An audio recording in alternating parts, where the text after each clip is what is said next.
Recording in progress. Happy full moon. Okay, so this should be coming out around the full moon portion with this additional full moon of August, the super blue moon. It is a full moon in tropical Pisces. I'm really excited about that. So let's go ahead and get started.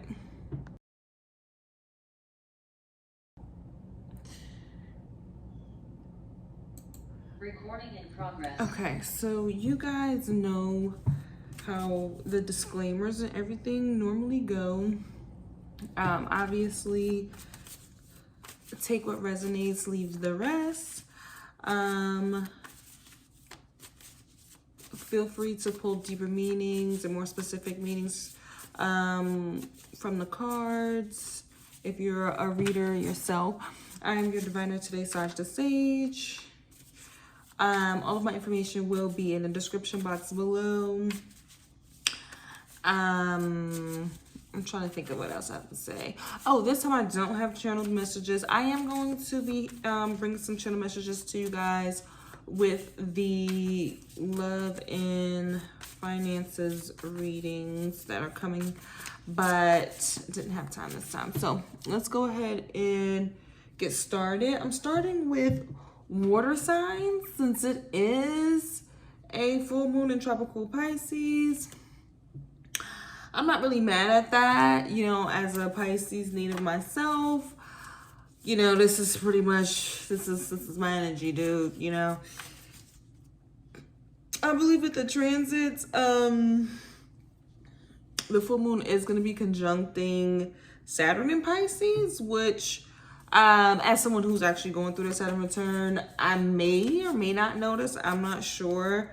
I don't think anything has really come to, well, there has been some things that have come to a head, but there hasn't been anything too drastic. A lot of it has just been, you know, not to say chronic, but just like long-term lessons and things like that, you know,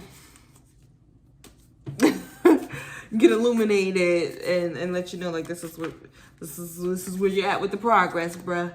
And this is the progress we got left, basically. So it hasn't been the worst, is what I could say.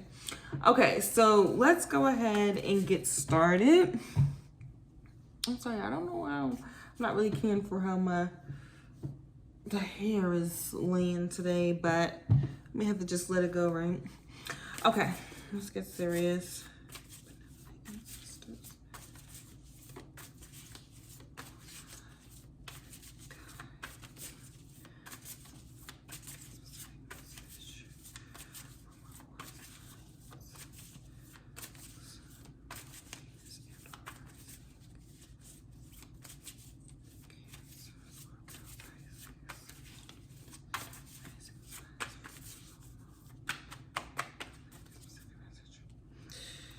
Oh, wow. Okay, so for water signs, this is interesting. So you got something similar for the new moon. So I'm really not mad. So no, but you know what? It does make sense though. I guess because we have Moon Maiden, New Beginnings, and the Wall Obstacle. It does make sense. I think that things are coming full circle with this full moon for you guys.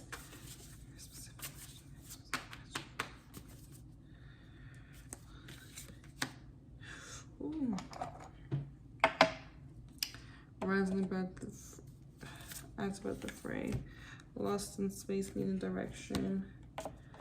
So, okay, this is really good for the water signs because I do think that with a few of, I feel like based off of, if you think about the moon cycles and how things go, sometimes we don't really get the full lesson until we're able to kind of see like the full aftermath of it. And I think that for the water signs, there may have been some confusion or just a sense of really needing guidance about what is it about these particular obstacles or these particular challenges or trying or testing moments, and what do they truly mean. And I think that you're getting a lot more clarity on that with this full moon. Okay, good.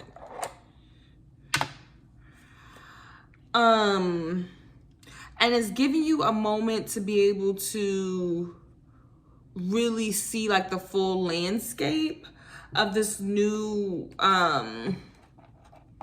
playing field that you're on. With Eye of the Eagle in reverse, I do think, rising above the fray, I do think for my water signs, we're dealing with the whole, you know, the whole notion of, oh, when they go low, we go to hell. We're dealing with that reality. We're dealing with, you know, sometimes our unwillingness to rise above or to be the bigger person. And we might need to see some guidance because we're realizing that, okay, we're on a totally different new playing field. We're in a period of like fresh new beginnings. And like I said, for the new moon with Leo, I think that you guys were in a transitionary period of realizing that you're leveling up, but it kind of wasn't sinking in like what was required of you. And now you're seeing, I think that with this full moon, you probably have had some opportunity to really truly see like, okay, in what ways am I adding fuel to the fire? And which ways am I making things worse for myself and not like going above the bullshit, you know, maybe stooping to some lower levels. And it's causing you to need a little bit of guidance and redirection, things like that, because you are in a totally new beginning. You have a totally new playing field. Some of the obstacles and things like that, you're getting a little bit more familiar with, like, okay, this is what I'm going to need to do on my end to step up and be able to kind of approach things in a different way. Which really isn't bad. I don't really see that as an issue, but let's see, you know, like the cards will reveal more always. Now, when it comes to mineral solidness and then storyteller imagination, with imagination in this deck is speaking about the ability that you have to kind of create your reality around you through the powers of your third eye, through your psychic abilities, through, you know, visualization and things like that, and seeing things come to fruition. And we have to realize that a lot of times, especially for the water signs, you guys are very psychic energy. The Cancers, the Scorpios, and the Pisces, it's pretty much the whole crew of very psychic people. I think that you have to realize how powerful the things in your mind are, to where it's like, okay, you can think or dream about a scenario and it comes to fruition. I think that you're kind of seeing like, okay, how can I now start to narrate these scenarios or circumstances to fruition that are most in alignment with my new beginning, most in alignment with me being able to rise above. And obviously you may be getting some guidance too. I think that I wouldn't be surprised for this full moon if you guys are reaching out to more of like maybe more experienced friends who may have experiences with certain things that you may be running into, co-workers that can help you out with certain things that you're learning, family members, loved ones, lovers, things like that, to where you can be like, okay, help me navigate this so that I can show up a little bit better. Or, you know, or they may just be giving you that advice in general. And it's seeing like, okay, these are the areas where I have not risen to the occasion. And this is what I can do to be, you know, to be a little bit more solid so that I can, you know, fully narrate and have more of a sense of,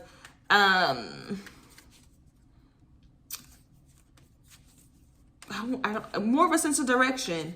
of my own creative direction in regards to how things unfold is really the best way to put that. Okay, so let's get some clarity.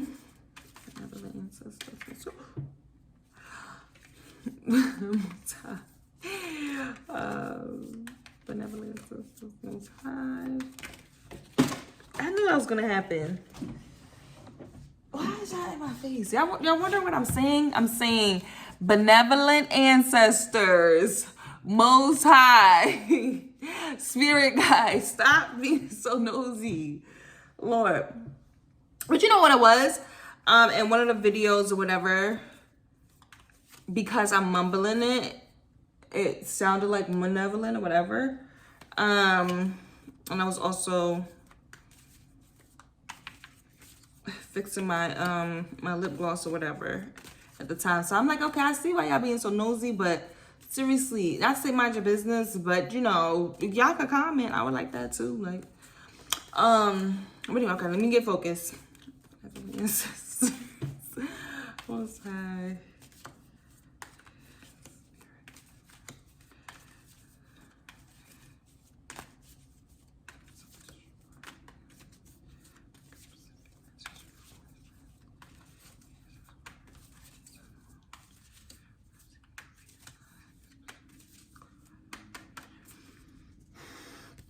World, are we still doing the cycle thing? Okay, no. Well, I mean, you guys are in this, it is what it is. I mean, it is pretty much the same month. We've had 2 full moons this month and a new moon, so it's some of these messages are going to be reverberating. And then, like I said, with the additional readings that I put out about love and finances and stuff like that, hopefully that will get a little bit more into some of the nitty gritties as well. But okay, for the overall, we're looking at the World card and Son of Wands. I think that you guys are actually putting in terms of your own free will, you're putting in the actual work, the energy, the effort, the creativity, the passion, the drive, the resilience, the endurance that you need to shift or to go along with the new shift and cycle that you're in. I think that, you know, your momentum and your actual energetic investment is playing a major role into how things work out for you. You know what I'm saying? Maybe for the water signs, you guys aren't able, especially if you do have like Pisces placements, maybe with your Saturn return or anything like that, there may be some things that Saturn is trying to see if you've put in the work to get certain rewards. Yes, there may be moments when you want to chill or take your foot off the gas, but you have to realize that it is with your efforts and your willpower that's keeping things going right now. Just because if you think about all of the planets in retrograde, there's probably a lot of things or factors that are allowing people to take a step back and to relax and to chill out. But if you put a little bit more, if you have that pressure, if you have your foot on the pedal, on the gas, people just, you know, I think that not even people, but situations may just tend to match your energy because of the work that you're putting in. And that's understandable. I mean, especially, you know how they say, like, sometimes you have to take your hands off the wheel, let things be as they are. Yes. And additionally, when it comes to the Son of Wands, just like the Knight of Wands, you do also need that effort and willpower too as well. So you guys are probably seeing a fine balance of, okay, this is within my control and this is not within my control. And the things that you are able to control, it's really good if you do, essentially. It's really, really good if you do. Okay. 4 Swords. Okay. So this is the King of Wands. And then we have the 4 Swords. So with the King of Wands, you know, this is obviously fire energy. I feel like this is like a masculine fire energy. And we have the Knight of Wands too. So I think right now, your inner confidence, your sense of,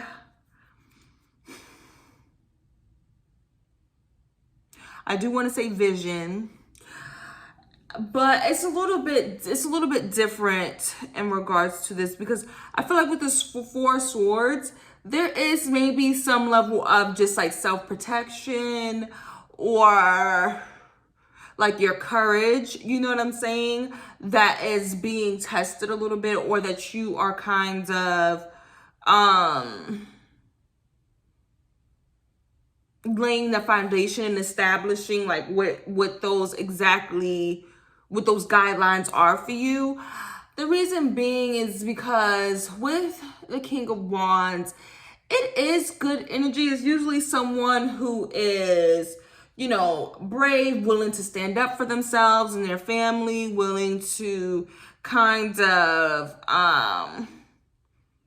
be an authority figure for people, obviously protect themselves and others.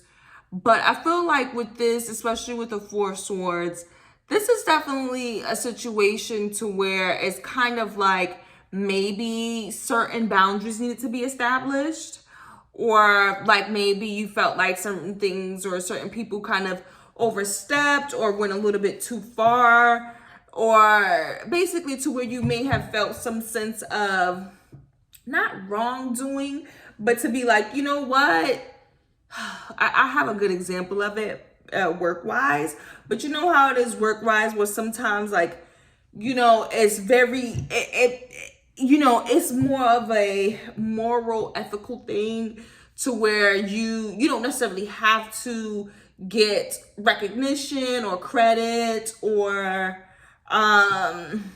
kudos or whatever it is, mostly recognition. Like, you don't really have to get certain things, but it would be really more of a ethical or moral call for someone to kind of look out in a certain way, or to respect certain guidelines or marks that you place into the sand type of thing, or lines that you've drawn in the sand type of thing. And you kind of have to kind of exert your energy, your sense of authority, in order to make sure it's like, look, I know you don't necessarily have to do XYZ, but this is how I prefer for things to be done, XYZ. So I'm going to do everything on my end to make it clear to you, so you can know, like, look, this is how it goes with me. If other people, if they don't care, that's on them. But with me, this is how it goes. I think that that is something that's coming up. Because I think that there is a sense of establishing, I want to say, what your yang energy actually is. You know what I'm saying? Like, what your masculine energy actually is. You know, you don't want people to think that you might be too, like, you only just receive. I think you want to show that you are giving, and that you are like you have certain boundaries, you have certain preferences, you have certain reasons to be in like a position that you could be in, that you're in, or whatever. And so you kind of want those boundaries, or, you know, just kind of like your guidelines and principles to be respected. Let's do one more. Let's do one more for this, for the clarity, for the overall energy.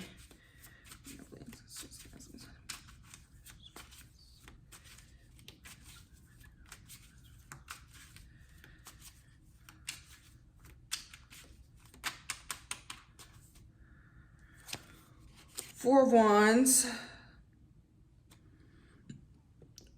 Seven of Wands reverse.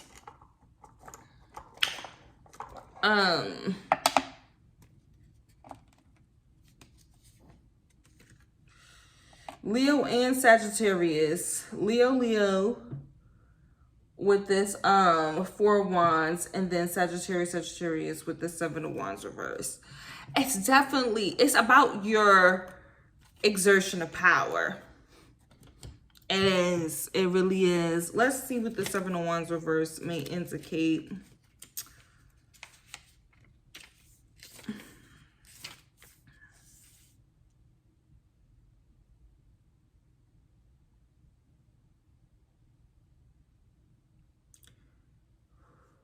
And this is actually talking about devotion. This is interesting.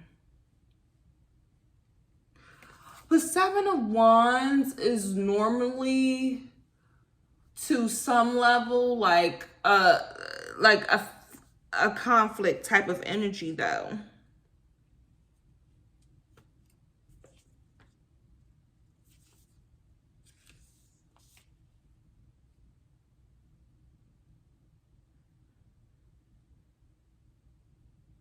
Okay, legacy or rulership for the Four of Wands. And then publishing or teaching, devotion, internal. I do think, okay, for my water signs, I'm not gonna lie, because this is a lot of fire energy, water signs. I think that you guys are definitely really kind of coming to terms with your yang side, with your masculine side and energy altogether. I think that you're seeing in what ways you can maybe better conflict resolve so that things don't have to be in such a level of extreme separation, if that makes sense. Especially when it deals with relationships that you want to be a part of, like a full-term legacy and things like that. I think that there is areas where, especially if it's reversed, that you guys may be looking to more so like put down the fight, mediate, that sort of thing. And that may be coming to light with this full moon. You know what I'm saying? Like what you can do on your end to help facilitate like the efforts that you can. So it's basically kind of saying like, okay, how do I mediate the different ways in which I want my boundaries and guidelines to be respected? I want my sense of authority, my sense of personal power to be respected. The way I like to protect myself and, you know, look out for myself. How do I do that in a way that I'm putting the effort and energy towards shifting things in a way that's, you know, more suited to my creative direction, rather than kind of, you know, being lost in the sauce, kind of getting into the weeds of things that kind of, you know, only further overcomplicates things, or, you know, gives me a little bit more damage than necessary, had I just kind of just, you know, decided to move past it, or to kind of elevate the way that I approach things, if that makes sense. Which is, hey, it is what it is for the water signs. You know how that go, y'all. Okay, let's get some let's see what's hidden for the water signs. Specific question.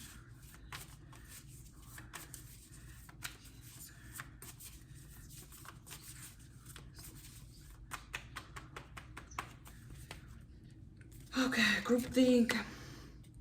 Okay, balance. Okay, this is good. Dances on one foot, balance and act, as well as mindful, groupthink. Okay. I know what this is about. Because I do think that this is a nodal thing for sure. I do think, did y'all get this over? No, y'all didn't. But I do think that this nodal shift with the Aries Libra is really becoming a big thing.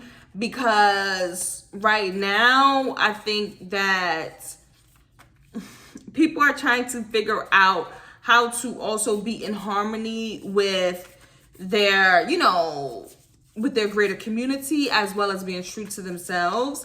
And it is becoming a balancing act. With wise adaptability, galactic mushroom, wow. So yeah, this is making a lot of sense. I do think that you guys are sensing or picking up on the feelings of others. Maybe tapping into some telepathy in regards to how they may be feeling or judging you. I know for a fact, I mean, especially with this For You tab on Twitter, Lord Jesus, I'm so sick of, I'm not going to do it. I'm not going to say it because see, that's a niche conversation. Let me reel myself in because I'm going to get specific. What I want to say is that we and everybody, y'all don't realize everything that y'all, not even everything, and people don't realize everybody's not that important, but I do think that, especially, just thinking about the randomness that people go viral, a lot of people are up for grabs in regards to being the inspiration for somebody's think piece, being the inspiration for somebody's course, or self-help tips and things like that. Everybody's up for grabs. You have to think about that. And so you may be perceptive or aware of the fact that the universe, or I don't even want to just say the universe. I just think I'm not going to just call people bot or agents or whatever, but I just think that there's a lot of reverberation and commentary and things like that. And I have my commentary on people that I observe and things of that nature. This is going to be a lot of commentary and feedback that you'll be getting about, your perspectives, your authenticity, your self-expression, who you are, what you do, that type of thing. You may be the next, case study for somebody to talk about some psychological phenomena. That's just what it is. And I think that there has to be a level of how you balance, sharing your authenticity while being mindful of how it's going to be received. Now, take that out of a larger scale. Take this into your personal relationships, even at work or with, your partners or your friends and things like that. There is a balancing act happening for the water signs in regards to, okay, this is the way I think, this is the way I kind of would approach things normally, and then being cognizant of what the group may need, expect, or give you feedback in regards of, what I'm saying? Like, you may have some different ideas that you have to consider, and it's probably not the easiest thing. You are going to have to be adaptable, which is why I think that you guys are trying to set some guidelines, set the pace, make it clear where you're really at with certain things and how you prefer to approach things and what your sense of authority and power is, because you want to be able to put the energy into your most desired outcome, right? Not even desired all the way. It's more so about what is most aligned with your vision and, whatever visualization or, whatever image it is that you have in mind. So you want to be able to have a hand in how that goes. And so you're doing your best potentially, or you're just balancing it out the best way you can, or however you balance it. I can't say it's the best. You never know, because the ego is reversed, so it may not be the best. But you're doing it so that you can have a sense of harmony, and so that there can be a level of common ground. Hunter tracking, and this is cultivation garden. Okay, wow. This is interesting. Because these are like two opposing energies, really it is. I think that this is that gardener in the war versus a warrior in the gardener energy. I think that this is where the eye of the eagle is coming in reverse at. I think that there is some level of nurturing and ease, if that makes sense, that has to be incorporated to an extent. Lord, why you did that? I have High Priestess that flipped over. Oh, you know what that means? It's not even about ease. It's about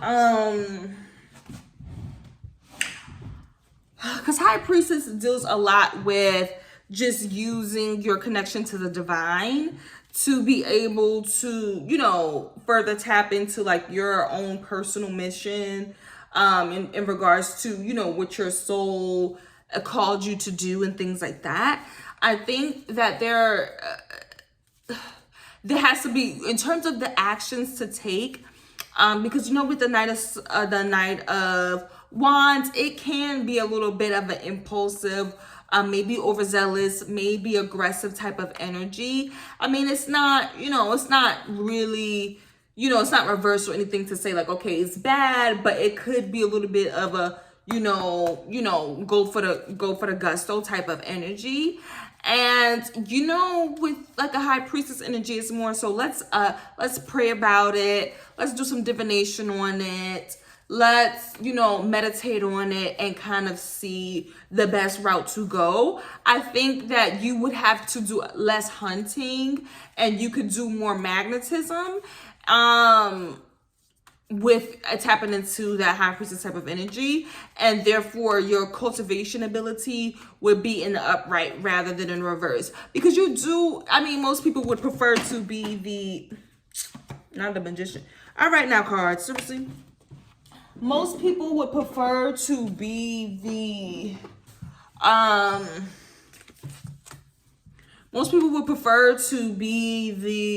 what is it called, the warrior in a garden rather than the gardener in the war. You know what I'm saying? You can't use the gardener energy everywhere. No, but you can't use the warrior energy everywhere. But, you know, it's a lot easier for a warrior to learn how to relax and to meditate and to chill out than it is for a gardener to learn, you know, the art of combat and the art of war.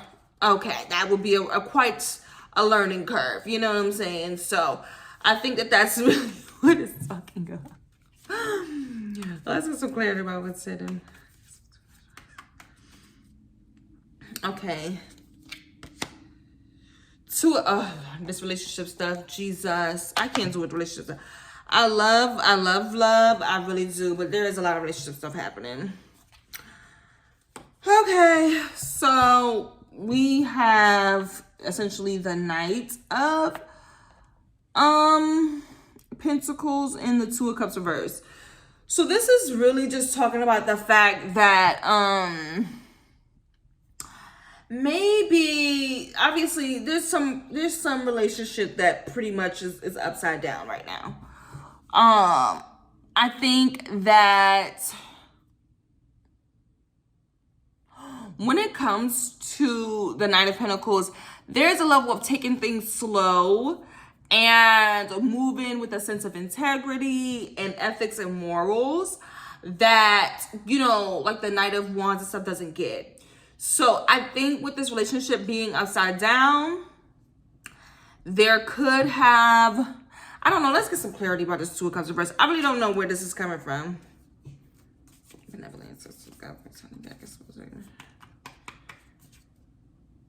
Nine of Swords. King of Pentacles. Or King of Disc in this deck. Okay. Nine of Swords. Lord, what is happening? Let's do one more to clarify what's going on and what's hidden.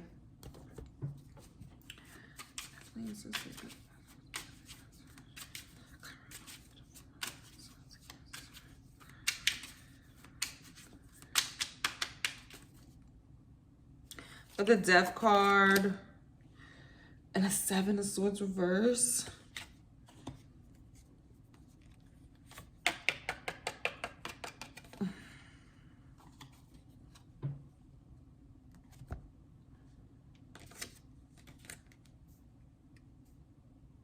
This is Mercury. So this must be Virgo, I think. Jesus. Because I'm just like, really, guys? Okay. And I'm saying guys because I'm a part of the Water Signs community. This is a lot. Okay, so for the Water Signs, look. With this relationship situation,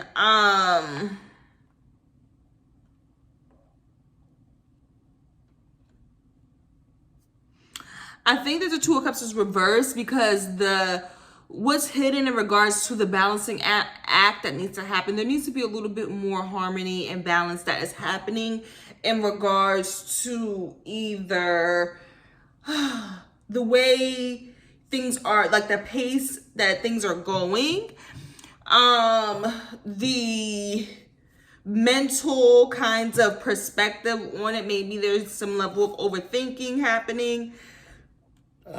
Excuse me. Heart opener, right?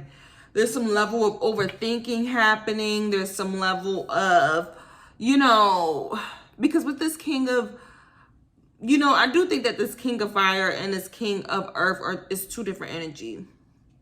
That's what I think. I think that you guys, water signs, probably are more so in the fire energy. And that might have complicated something that needed to go at a more slower, smoother pace, take it nice and easy type of thing. And you guys may have been doing a lot of the fiery things. I think that's what's happening. I don't know. It could be vice versa, depending on, we obviously may have cross watchers, but it could be vice versa to where, maybe you are dating somebody who is doing the fire, the rah-rah, the extra moments and things like that. And you're like, I need to step back. I need to slow it down. I can't do the most type of energy. But I do think that essentially with the more earth, yin, feminine version of the energy, the person who's a little bit more receptive, slow, slow to respond, slow to react, kind of, being more calculated and, just trying to move at a more slower pace. I think that there is some overthinking. There's some mental sort of blocks that they're putting themselves into, to where maybe, they may be losing sleep over a situation. They may be kind of like super in their head about something. And what it's doing is that it is creating a sense of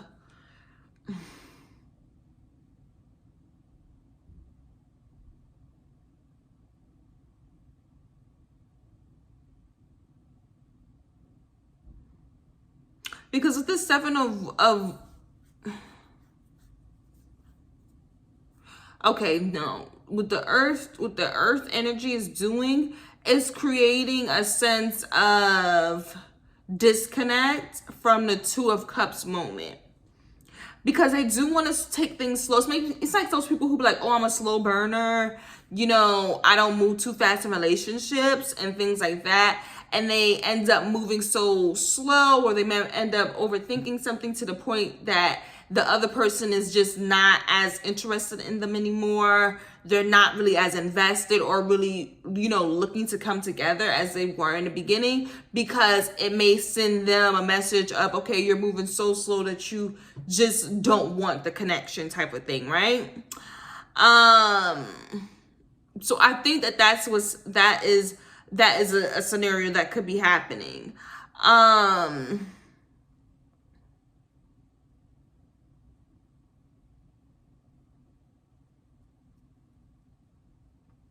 But if this is just what's going on internally with you, I think that ultimately you guys make, like, on your most conscious mind, in which you're most, like, the energy that you're putting out is more so about, okay, let me establish my boundaries. Let me exert a sense of my power and authority to know, like, okay, how I like certain things to go, how I like to be treated, the sense of recognition or the vision that I have in mind for XYZ. This is the efforts that I'm putting towards it because I see the shift happening. I see the bigger picture, XYZ. And I don't really want to create a sense of conflict within, I really don't want to create a sense of conflict with it. So I'm going to do the best I can to best mediate, to, you know, best kind of like overcome different challenges or whatever, especially in regards to relationships that you want for with a future legacy, right? But what's hidden is that right now it's such a fine line between like going, you know, being totally sucked into what somebody else wants versus your own authentic space, that you kind of really need to call in some higher guidance. You need to, you know, balance out your inner warrior, your inner gardener. You need to be a little bit more adaptable, be able to pivot at the drop of a moment, because there's a lot of things that you're kind of picking up on. You know what I'm saying? You're picking up on maybe the feelings and thoughts of other people, as well as maybe the future, what's needed for the future vision and goal. And also you may have some past things that you're realizing that you needed to do a little bit better and this and that, right? So that is kind of the universe saying, okay, let's slow it down, let's relax, let's take a slower pace towards this Two of Cups moment, towards the coming together and relationship type of thing, because right now it's upside down, and we need you to take it a little bit slower. You know what I'm saying? There could be some things going on in regards to just how you handle things mentally, or like how you allow things to affect you in regards to relationship, how it may trigger you, or just the different type of mental battles or whatever that kind of come with connecting and things like that. And we want you to, the universe is like, we more so want you to be in your most like authentic space where your integrity is intact. You feel, you know, you kind of have like your ducks in a row. You know what I'm saying? You know, you have your shit together and everything is established, more so than, you know, you have the bravado and things like that. So I think that there was some ending or some deep transformational thing that happened that allowed you to kind of put down like certain, I don't know, maybe illusions. I feel like it could have been either the ways of thinking, thought projections, or just like certain ways of communicating, say certain modes of communicating, certain ways of approaching and expressing yourself that wasn't true to all sides of you. You know what I'm saying? It was kind of, you know, maybe leaning more into just being sharp, harsh, you know what I'm saying?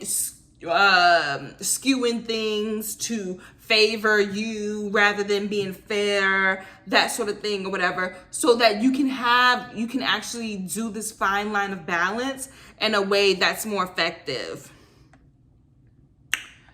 What signs this is alive for full moon? I don't think it's all bad though. I think that, and I do think that this is coming in a way that is,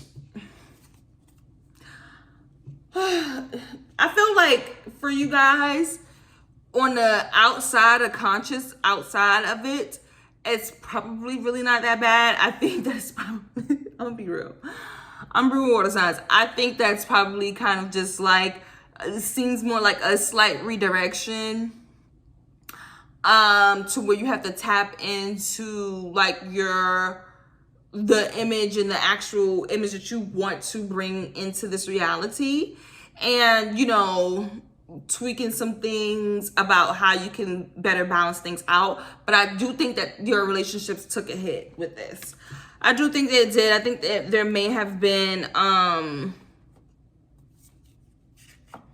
just things that you had, like you may have came together with, that, you know, basically kind of either was put to a halt or just put on standby. Either it stopped altogether, or it's like, okay, let's save this for later type of energy. Okay, let's look into the overall energy. Or excuse me, now come specific message. What is that outcome for?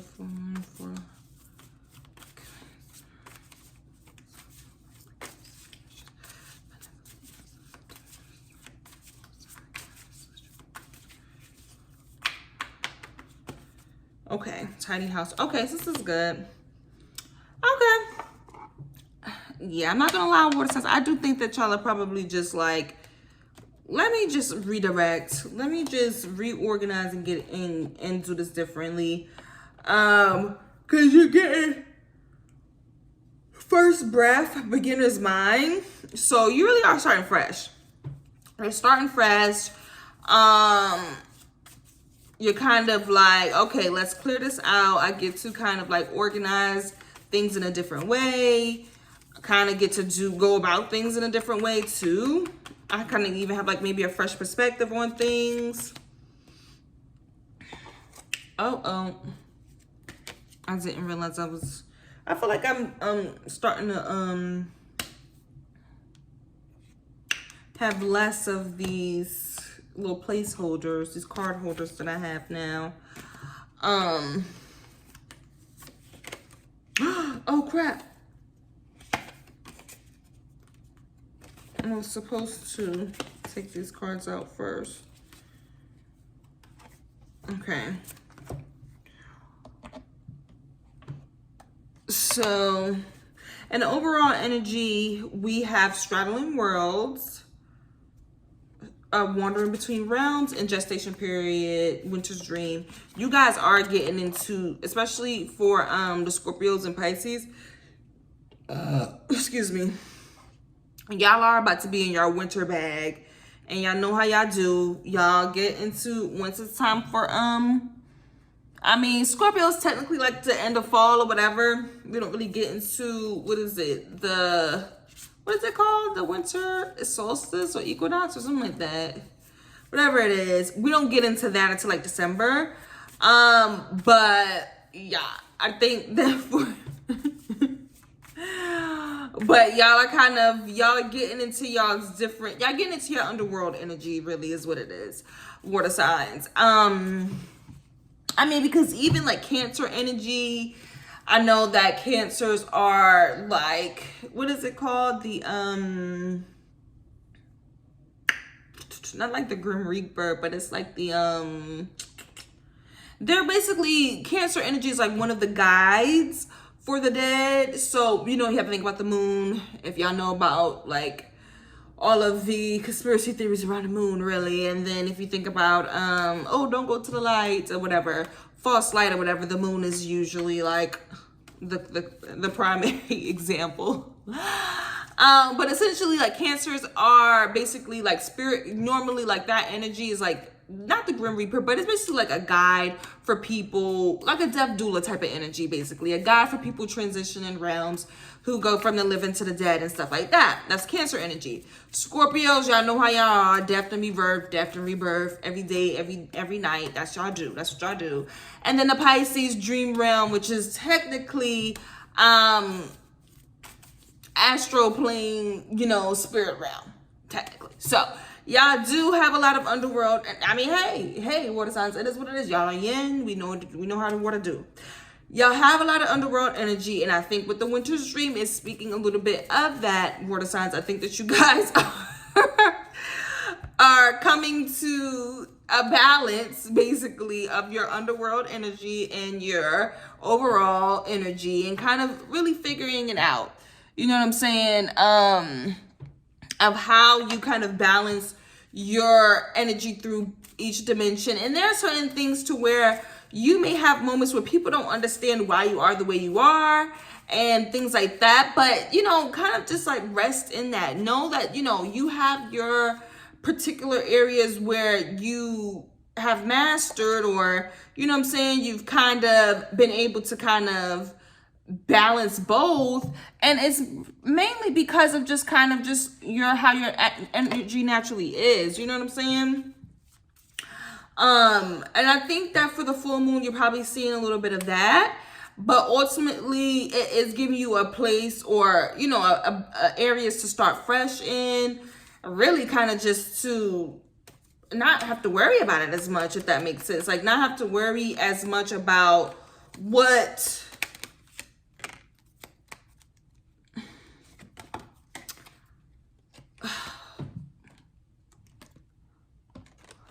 about like what is the one way to do something. You know what I'm saying? Like seeing your ability to do both, and like realizing that it has its benefits for a reason. You know what I'm saying? Like you might, especially for the water signs, you might have moments to where you were appeasing others and this and that, maybe trying to, with the group think and stuff like that, trying to make other people a little bit more happy than you were making yourself. And it's showing you like, look, I have my boundaries. I have my sense of authority. This is what it looks like when I exert that. These are the areas where I need to. These are the areas where maybe I could chill out.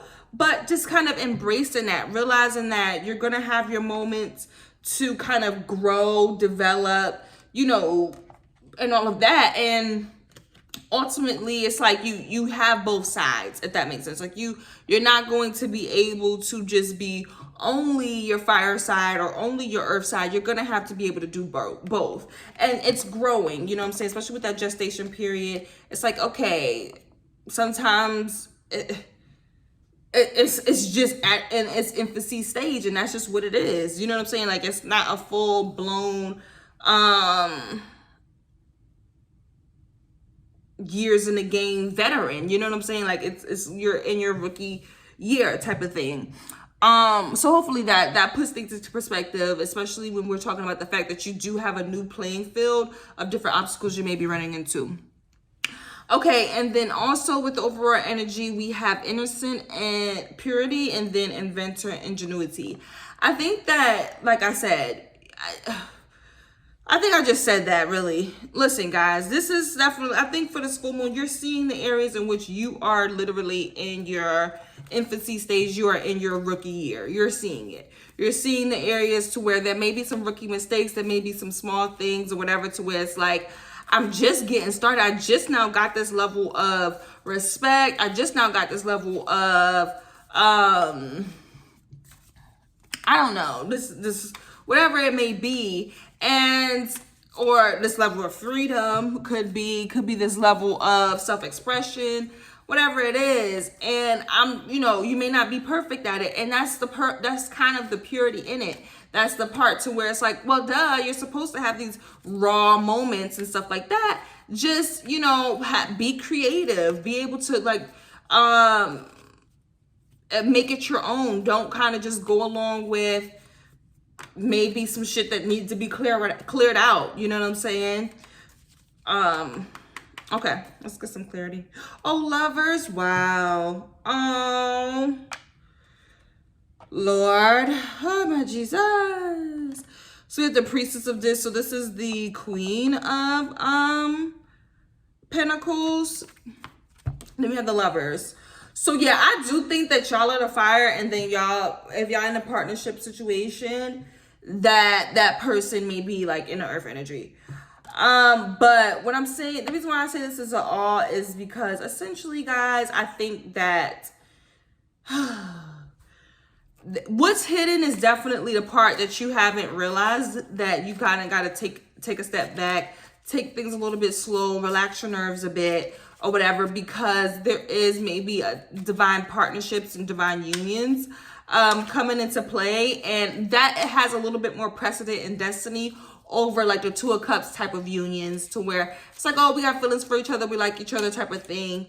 Let's come together. Okay, that's cool, but slow your roll. The actual destiny and was ordained by the Most High takes a lot more time to come together, boo. You see how long it took for the mountains and the oceans and everything to form. It didn't come overnight. Whatever the Big Bang said. Matter of fact, even if it's a Big Bang, they told you had to come from a bacteria to whatever. So come on. Or if we talk about the aliens. Okay, so if they landed on a planet, they wasn't able to just get everything popping in one day. It takes time. So, and they damn sure didn't make it to Earth in a day. Yes, they can teleport, they can do everything, but they still had to travel, they still had to prepare their machines and everything to get to where they go. So the point is, this things that is actually ordained and with the Most High takes time. Here we go. And then to wrap it up for the outcome, we have the Four of Wands coming out again, Leo energy, and the Six of Pentacles, which is, oh, I didn't know this was Venus right here. This is so cute. But that makes sense because Six of Pentacles is all about reciprocity and give and take. We have Libra and Aquarius. Okay, so I think this is pretty self-explanatory. I do think there's some relationship stuff happening. Like I said, water signs, I think that you guys are just going through an internal shift, period, and your relationships might have took a hit from it. I'm just gonna be real with you with that. I think that you're going through an internal shift and your relationships took a hit. And as a result, you're realizing what the reciprocity is and the relationships that you want to establish. Especially the relationships that involve legacy, guys. That's what this Four of Wands means in this deck. Especially relationships that involve legacy. Things that you want long term for like full on, you know, celebrations and things like that to mark milestones, right? So you want a specific level of give and take, a specific level of reciprocity. And that I feel like is going to be, this is an outcome, so that's going to be coming to fruition, either to where you realize what that means for you, or you will be receiving that in your relationships. With the Lovers, I do think that you're probably going to have to do some internal, you know, not reflection, but internal pacing, if that makes sense, to where you're realizing like, okay, this is my actual flow. This is where I'm being rah-rah. This is where I'm being, you know, too quick at the lip. Or this is where I'm being, you know, in my natural flow, in my natural chemistry, in my natural, you know, timing of things, right? And then that allows you to be more in a receptive mode to where you don't have to exert so much. And you're able to just kind of like, okay, this boundaries have been established. I'm ready to receive. Now, that's just kind of like in your internal way of being. I do think with the Lovers, there could be some relationships coming into fruition with you guys. Venus retrograde is ending shortly after the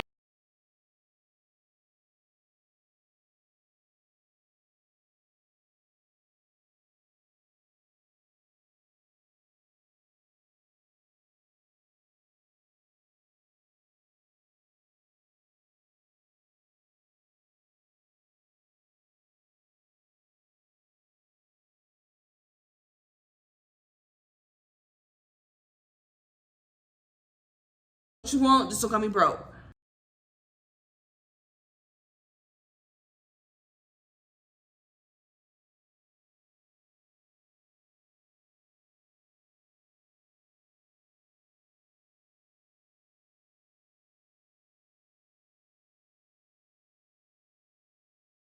That's why I just want to put that out. But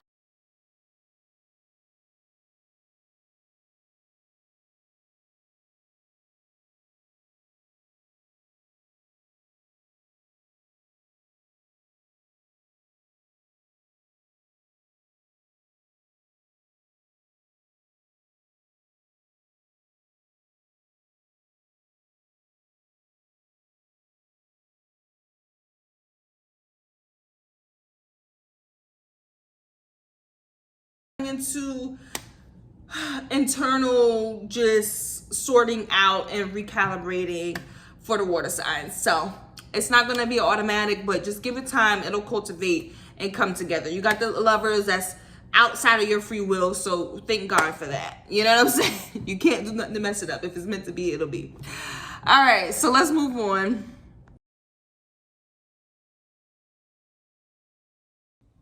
Recording in progress.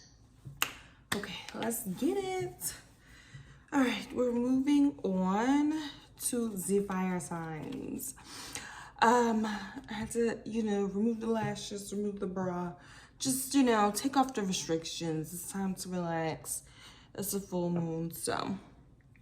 Okay, so let's go ahead and get started with the fire signs. If you guys haven't watched the other elements, there won't be any channel messages for this reading, but of course I'll be, you know, intuiting and channeling based on the cards. There will be channel messages coming for the love and finances readings coming to you guys. So let's go ahead and see what the fire signs are dealing with. Guides, Most High, Celestial Body,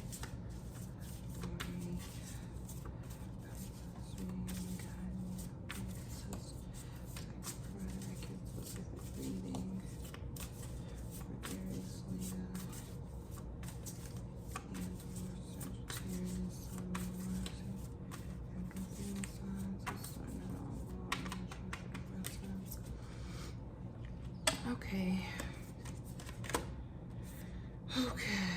Net casters. Preparations coming to fruition in reverse with balancing act. Dancing on one foot, balancing act. So net casters being in reverse. Net casters is all about that reap what you sow type of energy. So let's see what's going on. Mindful group think, Lord. All right, fire signs. We have mindful group think and first breath beginner's mind.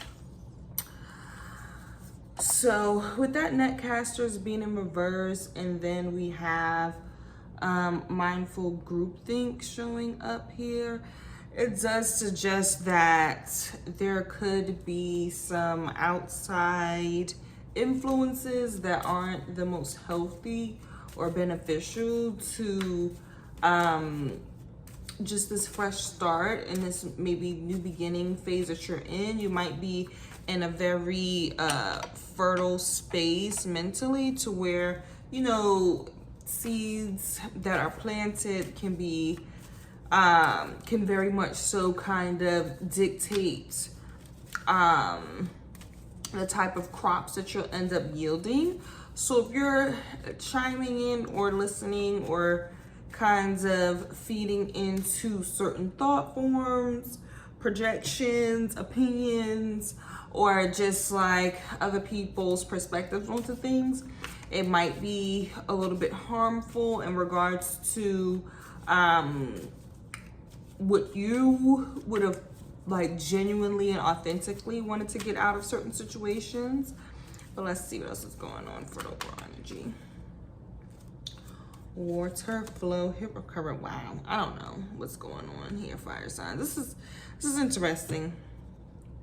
For a full moon, I'm like, well, it is a water full moon, so maybe, you know, it's not your most ideal element, so maybe that's the case. I don't know. But let's really kind of take a look at it. We have hero, courage in reverse, water flow. With the courage being in reverse, I think that there may be some level of going along to get along, or you guys may be kind of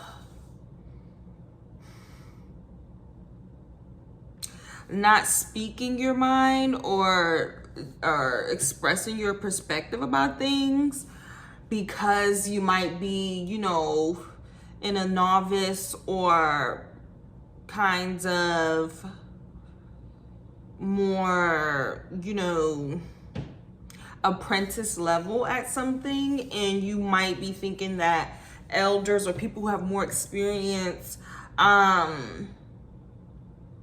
should be the more dictating force in something. But I'm not 100% sure if that is the type of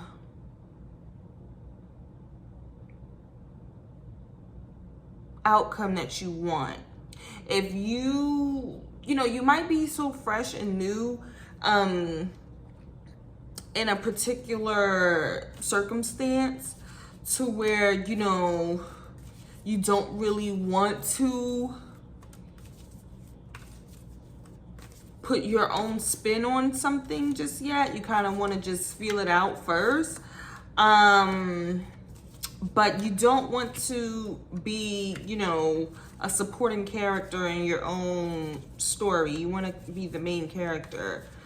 Let's just get some clarity, see what's going on for the fire signs.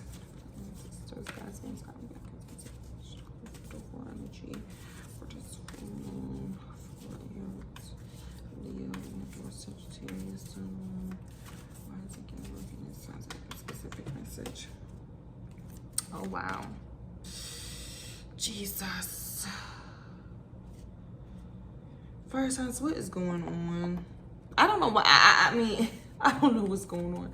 I'm trying not to make this video as long because the water sign video was freaking dang on near an hour, so I'm gonna try to keep this to be at least like 30 minutes. But I think with this full moon, just there's some stuff coming up and it may not be able to be hashed out within a 30-minute period, but let's see what we can do. We have the Son of Cups reversed with the Five of Swords. The Son of Cups is like the Knight of Cups. There is like some halting in regards to reaching or fulfilling some sort of emotional goal or investment, or something that was giving you like emotional satisfaction due to an argument or a conflict. When we have that Five of Swords, it's definitely some level of an argument, maybe some harsh words, or just difficult conversations or something like that. And it's putting a halt towards the forward movement in regards to something that you know, you were pursuing for either emotional connection or, you know, that level of contentment or emotional satisfaction. This hero in reverse is definitely reminding me of like a Knight of Cups in reverse. Basically, the Knight is supposed to be valiant, you know, brave, you know, defender of the kingdom. And if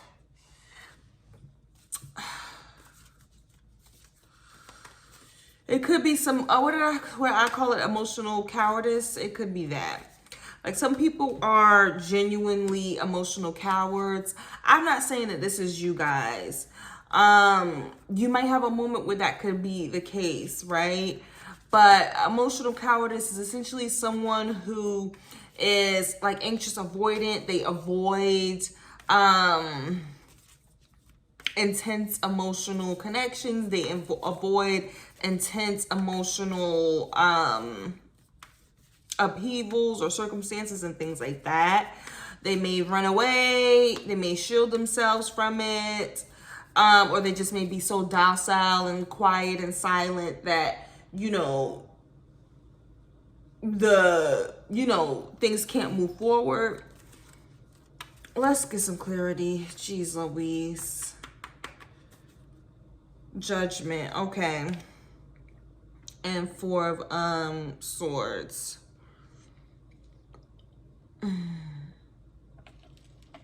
It's definitely, and then I just realized that Courage and Hero is here with Water and Flow. That's definitely like, there's something about the way that you're handling your emotions that is not authentic to how you truly feel. It could be you or the other person. Maybe you could be dealing with a water sign. But there's something that's happening to where you're not really being, or they're not being brave enough to be true about their feelings. So we have, I don't know why I'm getting a headache saying that. What's going on with y'all? Frustration, maybe feeling fed up, overwhelmed, something like that. Because we have the Four of Swords. I think that, you know, because it's coming out a little bit where it could, you know, it's coming out to the side. So, you know, maybe for some of you guys, you might be getting out of this phase, or some of you guys are just entering it. This is a collective reading, so everybody can be at different phases of it.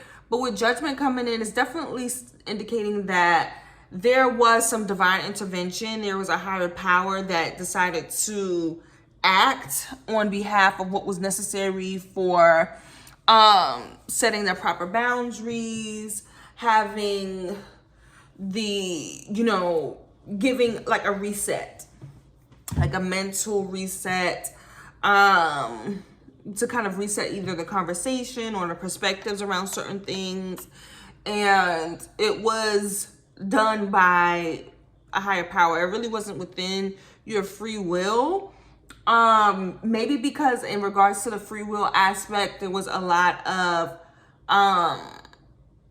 withdrawal, especially since we have the Hero in reverse, we have the Son of Cups reverse, which is the Knight of Cups. So maybe it was a lot of withdrawal happening, and then a higher power just had to go ahead and act to where it was like, you know what, if there's going to be no action, I'm going to go ahead and make that final decision.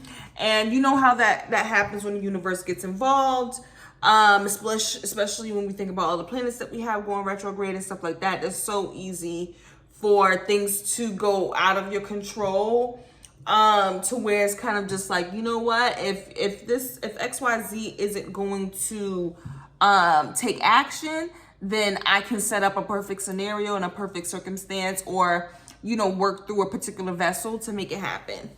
The reason being is because there needed to be it may be a chakra realignment, but overall there just needed to be a reset, a time to rest and to reestablish certain boundaries.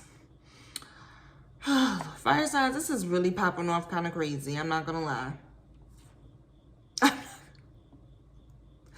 I really didn't expect it to pop off with all of this. I really didn't. But let's see what else is going on.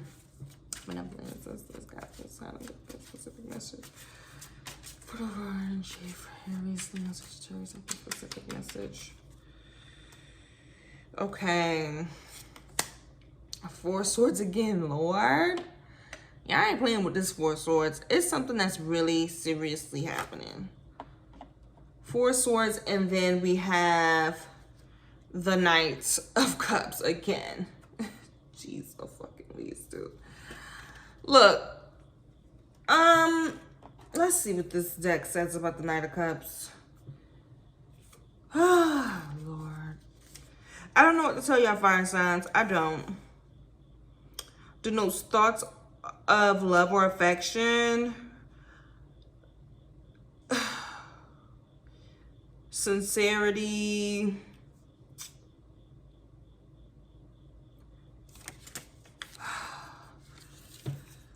and emotional advantage and emotional advantage. So Lord.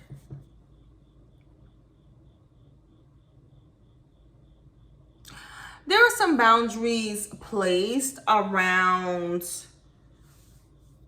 the way that you wanted to show up in regards to your love and affection, period. There were some boundaries being placed, and I think it was a judgment call. I think it was something that the universe pretty much had to orchestrate for you to kind of see like what it is that truly kind of brings you a sense of peace, a sense of rest and restoration.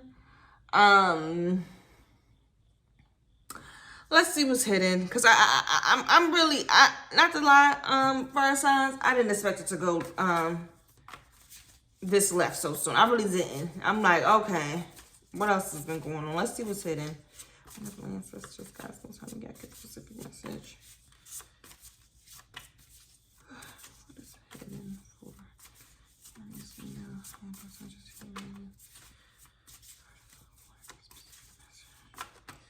What is hidden? I have the needle, intentionality, fortune's will. Okay. Luck and right timing. Okay, things are definitely looking better into what's hidden.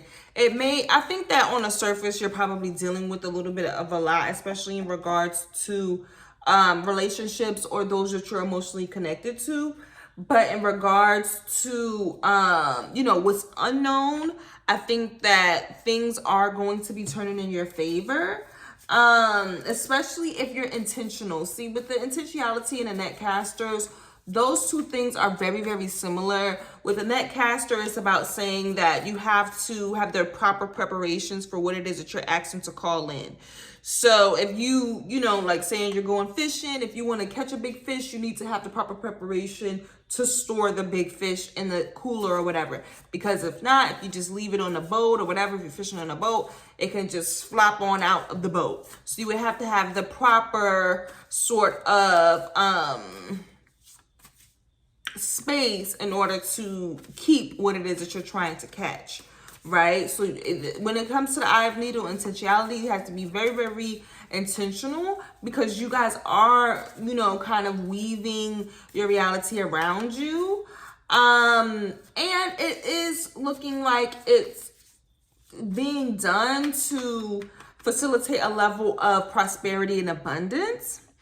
So that's definitely a good sign. What else? Oh, Lord, not this. Okay. Whew. Okay, because we have Dream Thief, refusal of the call. I have the eagle rising above the fray. I think that with this like reversal energy that we're sensing here with the, what is that reverse? The Knight of Cups reverse, the Hero and Courage reverse. I think that either you or someone else refused a call. There was maybe a call to action or just, you know, some sort of necessary steps to show up, and there's been a rejection of that. And that is causing maybe some level of just higher level reflection, to where you're kind of going into a mode to where you're reflecting at the bigger picture, rather than, you know, getting caught in the weeds of some of the mundane aspects of it, so that you can kind of see how to best navigate certain things. If this is you, oh, fire signs, I can't. If you're the person that refused the call, you're definitely being asked to see the bigger picture. If you, especially if it's something that you have been intentionally and specifically looking to bring in and facilitate within your life,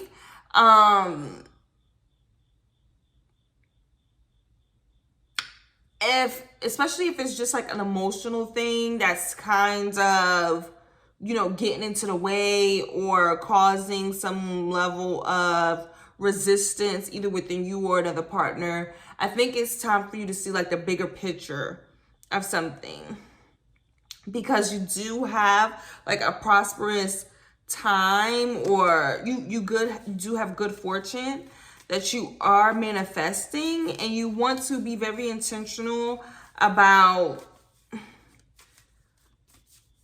I think, really your mindset. I think it's the mindset thing, because we do have a lot of swords, and then we have that group think coming up. And I do worry that maybe your own inner compass might be being like tuned in, you know, because you know with a compass you can use like a magnet to get it to turn. Or basically your inner compass might be, you know, kind of attracted to something that is like the opposite of you fulfilling your own inner calling, just due to external pressure or something like that. Okay, let's get specific. What else is hidden for specific message? Caregiver nurturing. Singer voice, Lord. It is a swords energy, but it might be not just a mindset thing. It might literally be like the actual words that you speak. Jesus. Fire signs, I mean, I guess it's a full moon. I can't expect everything to be rainbows and butterflies, all right? So we have voice in reverse, and then we have caregiver nurturing here, or caregiver support here. So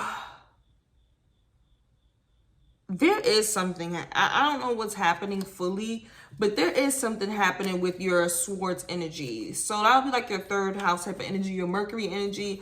Mercury did just go into retrograde, but it's something about the expression, or like what you're saying that you want, what you're not saying, what you are, like the intentions that you're speaking out.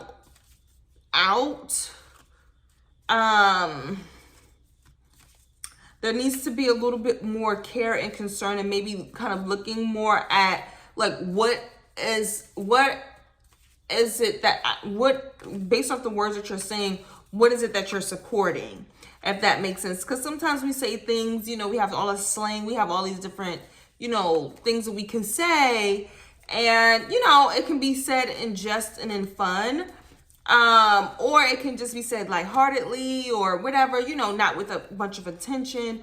But sometimes the universe reverberates out because of that. And I think that right now, like the sound and frequency in which you are thinking, speaking, expressing in that way, it's having a influence. King of Swords right here.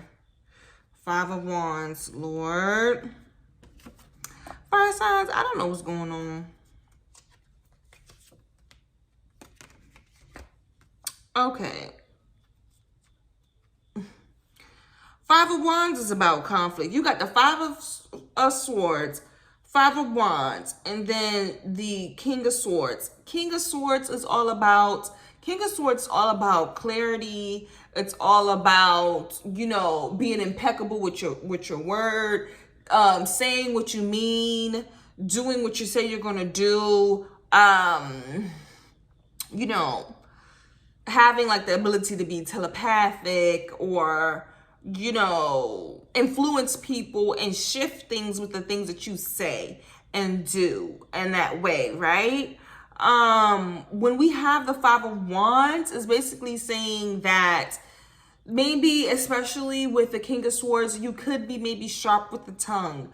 You could be saying things to where it's like it could cause, you know, you could incite a riot. You know what I'm saying? Your voice may be strong enough to incite a riot, you know, or you could just be saying things that are causing just some level of conflict, or, you know, disagreement. Let me see if this is all you.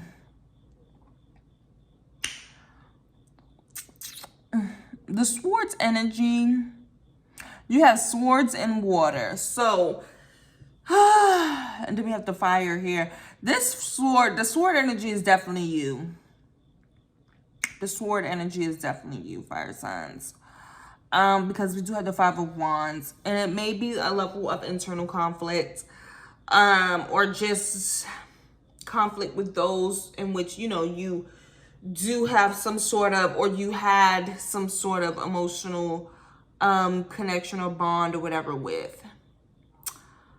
Oh geez, I'm really leaning towards the fact that it's something about the way that you're expressing yourself to either is causing confusion, conflict, or, you know, or just potentially misunderstandings. I don't know. I think that with the voice and caretaker here, with the voice being reversed, it's basically saying like the words and the expression that's needed to show support and that you care is kind of not in its upright position, right? So it's basically saying that it can be turned around. Things can be maybe more adjusted so that, you know, that this, you know, maybe even if it's just a tone, like there's a way to say things with a caring tone, or a word choice or whatever, that things are so much more clear rather than being misunderstood. Seven of disc, okay.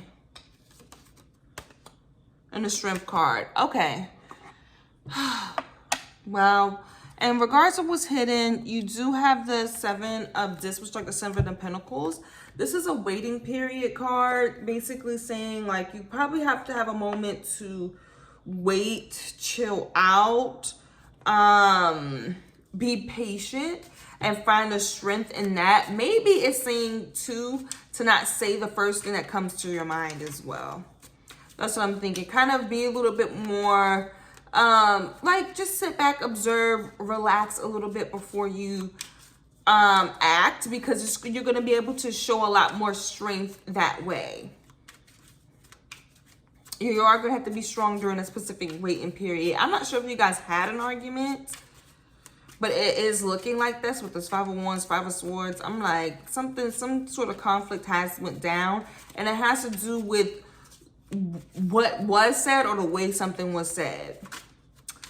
And I think the waiting period does also have to do with the fact that you are coming into a very prosperous and fortunate time. But you do have to just be intentional. Have to be intentional. The intentionality is actually coinciding with your ability to rise above the bullshit too, actually. Because Eye of the Needle, intentionality is 17. This is 17. And Eye of the Eagle is 18. So I think that if it does require you to be more patient before you act or before you speak, it will definitely benefit you. I just learned this recently, but apparently with men, I was listening to a podcast and they spoke about this. With women, we're able to feel, think, and speak all at the same time. With men, they have to, neurologically in their brain, those are three different processes. It doesn't all happen at once. They have to feel first, then think, then speak. So I think that maybe slowing down the process in which you are engaging in things is going to be helpful. I am worried that hopefully it doesn't turn into complete cowardice, essentially, right? You don't want it to be to where you're not doing anything at all, so therefore other people dictate what happens, right? You want to have a hand in it. You want to be that hero, to have that courage, you know, not be an emotional coward, but you do have to be able to kind of just slow down with the process, be a little bit more patient, and find the strength and, you know, being a little bit more, I want to say calculated, really. Because you do have to be very intentional right now, especially with the prosperity that you're coming into and the fact that your manifestation abilities are probably really high, especially because you have Netcaster, the Fortune's Wheel, and I have the Needle or whatever, intentionality. Like that says that you have probably a really strong manifestation power right now, and your words are causing things to shift maybe instantly. So that's something to where maybe, you know, let's not let the group think, let's not let the first thing that's in our head, because it's programmed there to be said, and more so just focus on what's like authentically like coming up for you, right? So let's get one more card to see what's going on. So we have the Queen of Pentacles, and then we have the Six of Wands. Okay, good. This is actually very fortunate. I like this. So you are getting a level of recognition. This is Leo, Aries energy. This is good for you, fire signs. And Mars. So that's really good. And then we have the Queen of Pentacles. That's Libra energy. So it's just about having a balance right now, because I think that financially you guys are going to be in a lot better position. I think that financially maybe that's already in the works. but you know, it hasn't like fully come all the way to fruition just yet. And you're going to be getting a level of recognition and things like that. It's just that you want to be able to show that, you know, you're a leader in it. You have courage. You deserve certain opportunities. It wasn't just like, you know, a poor decision because you're irrational or argumentative or whatever it is. You know what I'm saying? Like, or cause conflict. You know how it is when some people get opportunities and it causes them to be tyrants and things like that. I don't think that that's what you guys are on, especially because you're kind of showing up slightly more docile. Except you do have this like streak of like this ability to be a little bit more harsh with the tongue. You know what I'm saying? So it's basically kind of, for me, I would receive that as, okay, especially if this is like someone, like let's say for the fire signs, you are, you know, getting a little bit more money, you're being recognized for that type of thing. And then, you know, you just have people around you, maybe family members, friends, lovers, or things like that, who are, you know, maybe getting on your nerves, or I don't know, maybe they say something to trigger you with something like that. And then you may have more of like a vitriol type of reaction. And it's more one of those things to say, okay, just chill out, be a little bit more patient, use, you know, more nurturing or caring type of language, because now what you say and what you speak holds a lot more weight, that type of thing, because of the, you know, the abundance or whatever it is that you've accumulated or that's coming in for you. Kind of rise above the fray. You know what I'm saying? Don't act the same way as, let's say, the common folk would. You know what I'm saying? Show that you can do things from a higher level, from maybe more so of your higher self. I'm not really 100% sure if I'm hitting the nail on the head with this. Because to me, I am also concerned a little bit about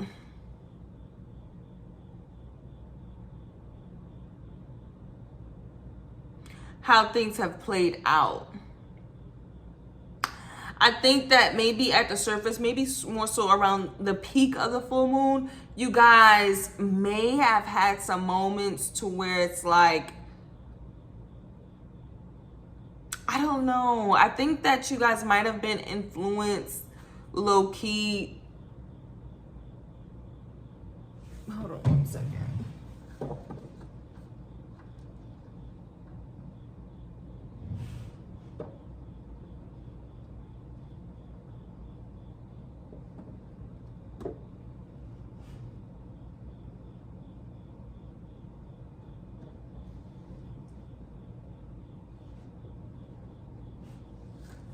All right, my bad. I just have to be sure there's nothing going on.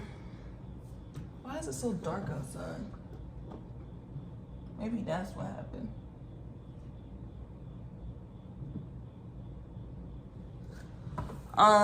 Okay.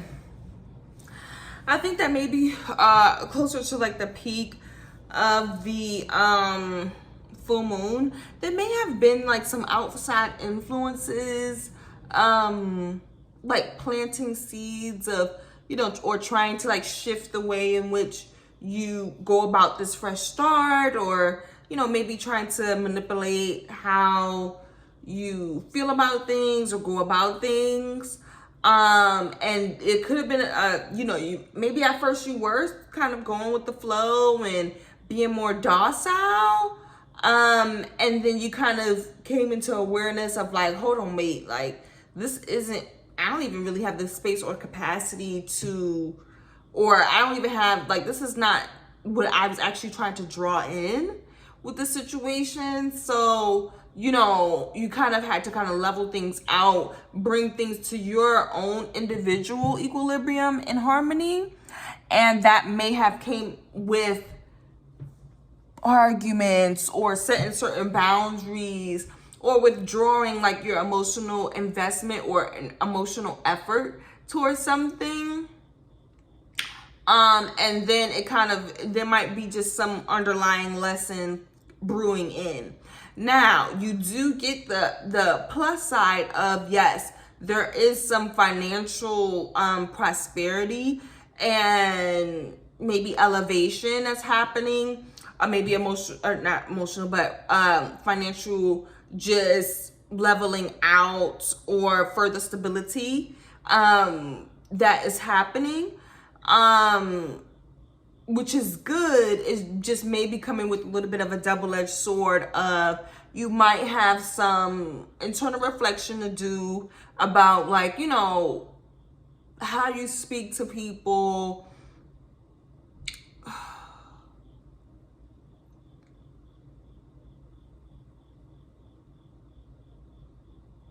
or maybe how you handle certain things when people refuse to show up for you, or who refuse to, because refusal of the call is like, maybe there was some higher calling or something like that, to where it's like, you know, there was something that was a little bit more significant and purposeful that somebody rejected to see or to engage in, and like how you handle those moments, you know what I'm saying, to where, you know,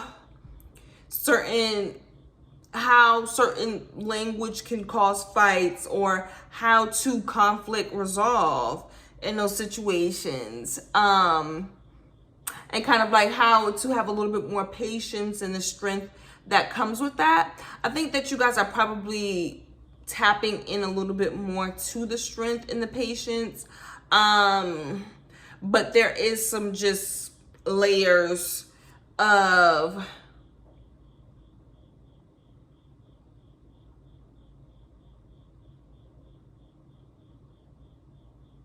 like the power of your words, saying things and the intentions behind what you're saying, or the tone and the intentions behind the tone, or vice versa. Like for people who are around you, the things that they're saying to you and the intentions behind that.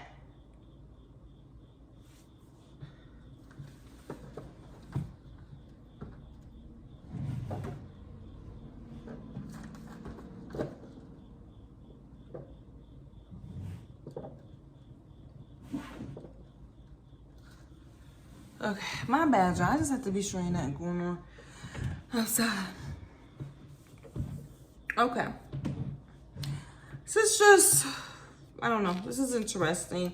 Let's go ahead into the overall energy. I'm sorry, fire signs. I just think that just the way that this is playing out, it's not just a one size fits all. Like I can see, like obviously there's boundaries being drawn. There's definitely boundaries being drawn. And like some level of emotional investments that's being withdrawn from. And maybe that is allowing you to turn more of that energy towards your finances, which is great. I just think that with the Swords energy, it's very iffy because we have the groupthink, beginner's mind, you know, we have the Five of Swords, we have the King of Swords. Like there's just a lot of elements in terms of just communication and the way and the mentality around certain things is just, I don't know.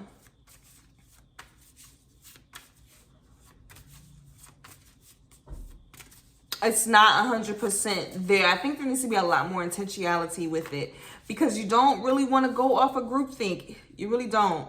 You want to be true and authentic to yourself. You don't want your thoughts and your attitudes to be dictated by previous communities and things that you were a part of. You want it to be about what you truly think and how you truly feel.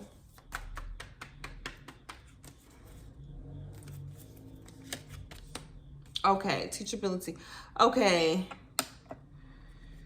Hollow bone connectivity and jeweled web connectivity. So wait, did I say it right? I said hollow bone teachability, my bad. And then jeweled web connectivity.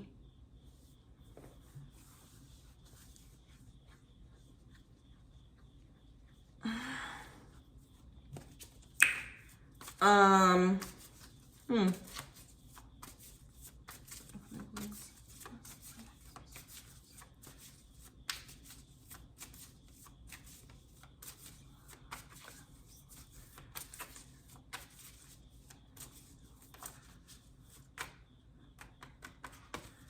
You know what? Yeah. Let's see. Ooh. You know what? I'm going to speak on something because I think I have a good example. Like, it just came to mind what this could also be about, too. Do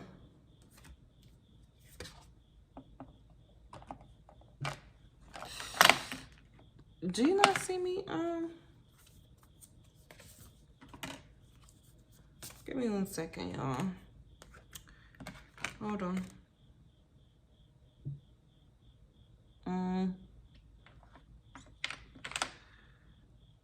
I see I gotta get more of these card holders, right?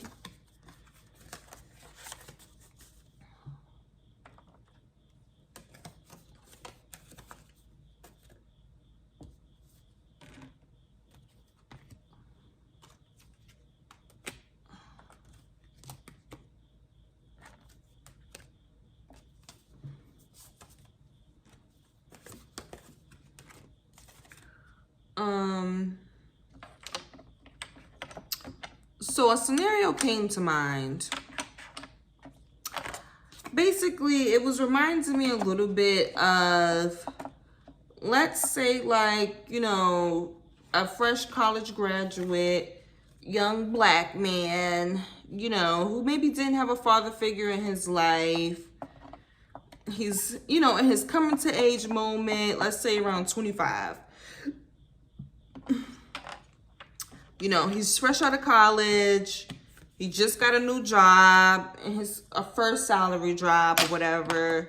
And I'm using men as an example just because there's a lot of yang energy happening here. So a lot of ideologies speak within this reading that's showing up. So let's say like he's coming into his own, he's coming into his awareness and things like that. And he's looking for resources and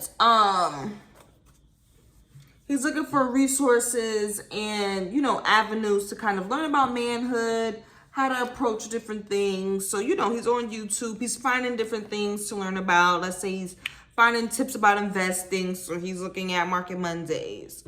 He's finding things about relationships. So he finds like Andrew Tate or whatever. But then there's also like deeper, darker webs to where maybe he's finding the fresh and fit. And, you know, he's listening to the manosphere, red pill rhetoric and things like that from their perspective.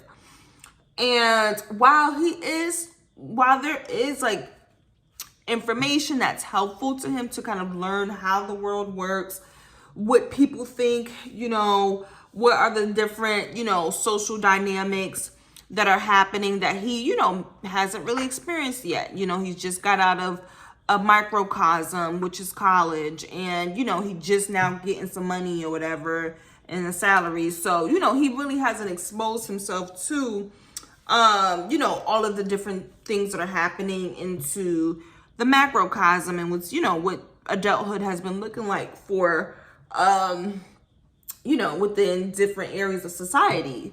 So he's learning all of this information and things like that. And, you know, he's relatively like a calm, cool kind of dude. But, you know, now that he has like some new information in his mind and in his back pocket, you know, maybe let's say, you know, he's in a specific relationship with somebody he's dating, or even like, you know, let's say his parents or whatever, his mom or whoever, whoever it is that he, you know, he has emotional investment with, is the people he care about, or whatever. But they, you know, they may say something, or there may be a particular argument or a particular tough conversation that comes up. And then now he is regurgitating or repeating, you know, some of those things that he's learned from YouTube and from the different people who are providing the information and things like that.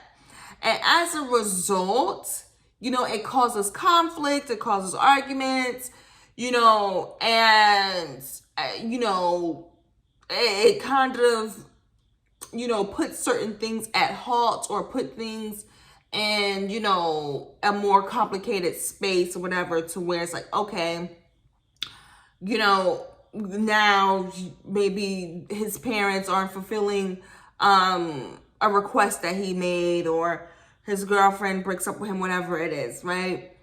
And now he's kind of like, oh shit, you know, I have to just kind of take a step back and reflect and, you know, be patient, because now I'm not going to be able to get XYZ fulfilled in the ways that it was planned to be fulfilled. And that type of scenario, that's when a person has to reflect to themselves and say, was this really how I would have approached it? Or is this just what I've learned to do? You know what I'm saying? And that happens for people, to where it's kind of like, you know what? I was fresh in the game. I just started doing something. This is how I've been told to do it. I try it out, and I didn't know these were the XYZ type of consequences that it came with, right? And that may take you a minute to kind of take a step back and realize, you know what? I still have a lot to learn. I have to remain teachable. I have to remain coachable, because I may not have it down pat. It didn't happen how Andrew Tate said it was going to happen. It didn't happen how Fresh and Fit said it was going to happen. It took a left turn. I don't know who they were talking to when they said it, but I don't know if that works for everybody. So I need to just take a step back and say, you know what? Let me learn a little bit more from experience. Let me let my experiences kind of teach me, because I'm realizing that it's all kind of connected to a bigger picture, which is that eye of the eagle rising above the fray. It's not kind of a one size fits all. Everything is a little bit more intricate, and there's a lot of moving parts and pieces that attribute to the whole. And I kind of have to get into the minutia and the details of that. I have to learn that portion. I can't just get a new ideology and then that be what I go with. I have to also have the wisdom from the lived experiences to be able to accurately apply it. I think that might be what's happening. And women go through this too. They go to the femininity coaches. They do the most. I just saw one, they talking about, one lady, she was a femininity coach, but she's telling the girls, because a guy asked her to go on a coffee date, and she was like, I use the HR method or whatever. Because he said a coffee date, I sent him a link and said, they're having a restaurant week here, and, you know, check out the link or whatever, see if you like any of these areas there. He's like, let's do Italian. Okay, cool. And then, you know, I guess she led the conversation next. Like, are you going to pick me up, or are you going to send me an Uber? They said, okay, I'll send you an Uber. She was like, you see ladies here, you know, I definitely, you know, I didn't have to, I redirected the conversation. I did not like what he was suggesting, so I took control without being a bitch or whatever. I don't know what the fuck. I don't know what that was supposed to be telling, because it really wasn't nothing that serious. It really wasn't. Because really, you could have been, instead of doing all this groupthink, you know, societal etiquette manipulation bullshit, you could have just said, you know, I really don't want to do coffee. I did hear about the restaurant week. I would rather do that. Here, come and look at this. Do you like any of the restaurants on here? What the fuck is the finesse for? Did you really have to do? Did you have to do the mental mind fuck with him? I'm having a little bit of deja vu speaking about this, so this is definitely meant to be said. You didn't have to do the mental mind fuck, ma'am. You could have just said, this is what I don't like, and this is what I do like. Do you like this? Simple, right? And then the whole, you see how I got him to give me a fucking Uber? First of all, ma'am, from lived experience, first of all, how about this? Because apply that logic in that language with the wrong motherfucker. He sent you a Uber, and your happy ass is stuck on a motherfucking date with a creepy predator ass nigga when your happy ass should have drove. How about the fuck that? when I saw that, I said, see, this don't even apply to everybody. Because personally, if I don't like the dates you suggested, talk about going and getting some coffee, I want to be able to drive and leave whenever the fuck I want to leave, because I don't know if I'm going to like everything else you're going to have going on. So I just said to me, I said, okay, thank you for the advice, ma'am. This was great. But I'm not going to do that because I know my own personal preferences, my own personal way I like to approach things. And it has to actually apply for my lived experiences. I can't just do it based on what ideology I heard. So with that example, what I'm saying is that sometimes we receive these informations of, oh, this is how you're supposed to go about this. You're supposed to go about this. You're supposed to go about it. But when you apply it for your own personal life and with your own personal preferences and with your own personal shadows and gems that you get from your DNA activations, everything ain't for everybody. You know what I'm saying? Like, nah, you know what, ma'am? Thank you for the advice. But I personally would have just drove personally, because to me, based off my intuition and my experiences, if a nigga can't even suggest the right date idea, why would I say I don't want to drive? Why would I be at his will in command for my transportation back and forth? That wasn't even logical. That didn't even make sense to me. So, you know, this is what I'm saying. It's just about saying, okay, I'm willing to learn. I'm willing to receive new information, but I have to look at the details about how things are all connected to me, this individual that I'm dealing with, these circumstances that I have around me and us, and whatever we have going on. And I'm going to use that intricacy to then, you know, make my approach. You know what I'm saying? It's going to allow me to gather more wisdom,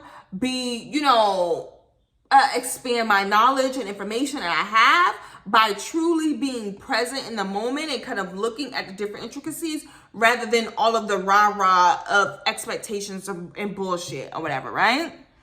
So I think that might be a good example for you guys. Just to take away, because I'm not gonna lie, this reading was a bit much, because I do think that, yes, y'all are kind of coming into some money and things like that, but it's like there's some other shit going on. With the swords energy, it was just not, everything wasn't connecting.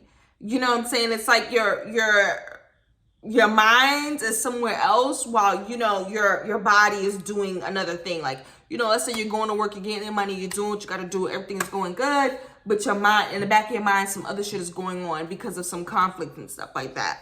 So I think that, you know, kind of getting those on the same page, a good step to take would be looking at the ideologies and things that you are feeding yourself and paying attention to, and then kind of truly learning from the details and the minutia of it, rather than, you know, kind of just going along to get along type of thing. I do think that treasures hidden in the shadows is saying that there are some shadow side parts of you that you could benefit from maybe learning and extracting information from, that would maybe put you in this position to where you can have more fun and enjoyment, that things don't have to be so hard and challenging, because you did get the 5 of Wands and the 5 of Swords. You might be making things harder than it needs to be. And you can actually have fun with more of the shadow sides. Like if there is conflict and there is challenge, you know, you can end up laughing at the end of an argument or joking about an argument if you looked at it from a lighthearted perspective, that eye of the eagle, to where you're looking at the bigger picture. You're not so, you know, attached to a specific expectation of an outcome and things like that. I don't know. The fire signs, this is a bit much. I knew it was going to be an hour, because I said this is too, when I saw how the overall energy was, I was like, I don't know how I'm going to do this in 30 minutes. Let's see what else is coming on the overall energy for the fire signs. Tree balance. Balance again. Spirit God, Lord. Shaman, Spirit God in reverse. Balance. This is coming to me as some level, even though they have mentor, you know what? I think it might be a spiritual ideology. It could be a spiritual ideology. It could be. But I think there is a level of balance that is needed. I don't know what's going on, y'all. I think that I really hope that y'all are just not, you know how we get new information about different spiritual systems? I really hope that you guys are not just going with it as fresh out of the box, cookie cutter, everything that is said is what needs to be done, because there's a lot of nuance, especially when it comes to interpretation. Let's clarify the outcome. Y'all do need to get some balance. 6 of Swords, forward movement. 3 of disc. Oh Jesus, this is on a slant, y'all. Okay, I think that right now for the fire signs, I really don't know I don't know if this is an end all be all fix for this. I think the full moon is just bringing some shit to light. Yes, move forward towards building certain things. I think that it's just gonna be, Jesus, there's gonna be some balancing and recalibration that's gonna be happening. I think that for Shaman and Spirit Guide to be in reverse, that does suggest to me that maybe also not even just that, you know, that you guys are going along with different ideologies spiritually too. This could mean, especially because with shamans, we have a very individual like approach to diving into like a trance or a spiritual journey, right? Because we can, with our mind's eye, through meditation and even just literally, we could just literally see a bunch of stuff happening and nobody else can see it sometimes. It's like we are a vessel that is experiencing it. You know what I'm saying? And we have to kind of like hone it in within our energetic body, decipher it, things like that. I think that there could be maybe too much reliance on outside interpretations, outside opinions, outside teachings, that you, because you are not going through that individual spiritual experiences through your own vessel, that is causing there to be an imbalance, right? Because this is different when you can learn about ghosts and spirits and stuff like that, and you can hear about the stories, and it's different when you actually start seeing it. It's different when people tell you about paranoia, hallucinations and things like that. And it's different when you actually see it yourself, because then you're not just reading about it. So maybe the way that you would approach it, have you experienced it yourself, will be different than when you just hear about it. So it gives you a little bit more balance. You have a little bit more grace. You show it a little bit more mercy. Your tone changes. Your language changes. The way that you speak and the words that you choose to say is different, because you know how it is when you're in that position. That's the best I got for you, fire signs. I don't know what else. I really don't even know what the hell going on from all of that. I don't. I'm just going to have to wrap it up here, because I don't know what happened. I don't know what happened, but it looks like it was some conflict. It looked like it was some issues. And it's showing you something about your mind. And the universe is all, well, the universe is mental and the mind is all, whatever it is. Well, how does it go? The mind is all, the universe is mental. Okay? So it's through your pineal gland in your third eye that you create the world around you, baby. So that's a very mental process. I know it's very spiritual too, but I'm just talking about how the brain and the psyche works. It's very intense. So let's just have a balance. That's the best I can say for the fire signs. Focus on what you're building towards, and the people that you're building with. Keep making that forward movement with the 6 of Swords. Definitely move. You're probably going to be doing some traveling, even if it's short distance. Get out there, spread your wings, because there's more to learn. But that's all I got. Let's move on. And everybody ain't about to be no hour now. I tell you that now. Recording stop. All right. Let's get it. All right. Let's go ahead into the earth signs. The fire signs gave me a run for my money, y'all. So I had to do a good reset. Okay.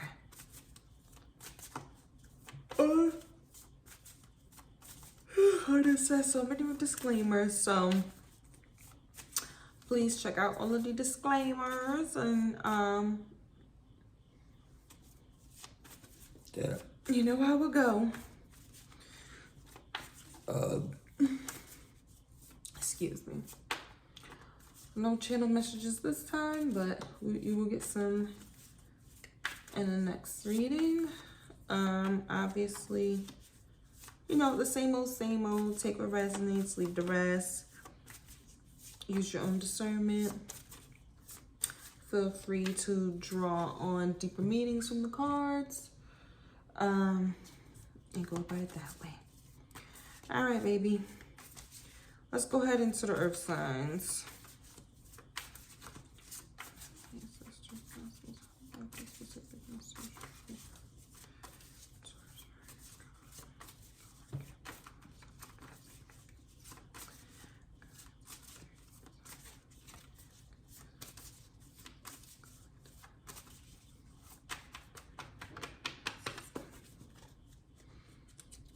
I think water signs got this. Oh, water signs got this. Earth, the water signs have got similar message on this piece right here. So you might benefit from looking at what the water signs got too. Straddling worlds, wandering between realms, winter's dream, gestation period. I do think that there's definitely a lot going on in the Astros with this tropical Pisces full moon. I think that there is a lot of interdimensional activity happening for the people. So let's see what else is going on. Gather around community. Oh, ancestral wisdom. Yes, you guys are getting some really good information between the different realms that you guys are able to tap into, whether it's from your dreams or just through like meditations or like the different, you know, maybe like contrasting roles that you play within your life. You know, let's say like you know, in one instance you're a father, you're a mother, your parents or whatever, and in one instance like you're a professional. You're getting a lot from those different areas, and it's allowing you to kind of either activate or hone in on some of like your ancestral wisdom. You could be doing a lot of ancestral veneration if you're doing full moon rituals, and it's allowing you to see like the power of your DNA, the power of like your bloodline, your family lineage, maybe uncovering different things that you never knew about your family, or just like even like the people that you're around. If you guys are starting like your own family, or like you have like friends and things like that, that you're realizing like, oh, okay, we really might be low-key related type of thing in a past life. Let's see what else is coming up in the overall energy.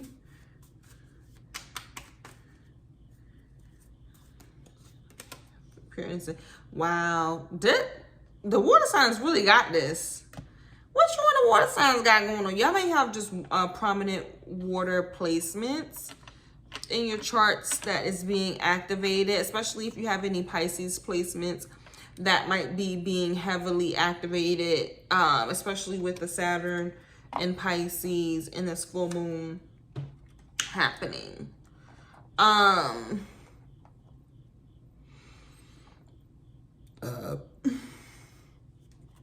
Innocence, ingenuity, inventor, ingenuity, and then innocent purity. I don't know, guys. I think that maybe with this full moon, you guys may be getting some like really revelations, you know what I'm saying? Like of some, you know, major ideas, or I don't know. Let's get some clarity. Eight of Swords, King of Cups. I think that you guys are seeing how to do something differently, or doing something in a new way that you just haven't done before. It's coming through like your intuition though, and like your psychic abilities. You could be activating psychic powers, and releasing yourself from, or like seeing like different emotional or psychic limitations or just mental limitations that you placed on yourself.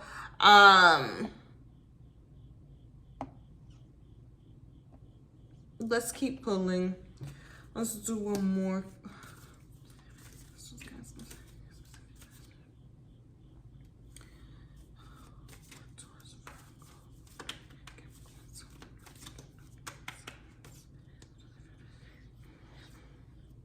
We have the King and the Queen of Cups. The Moon card.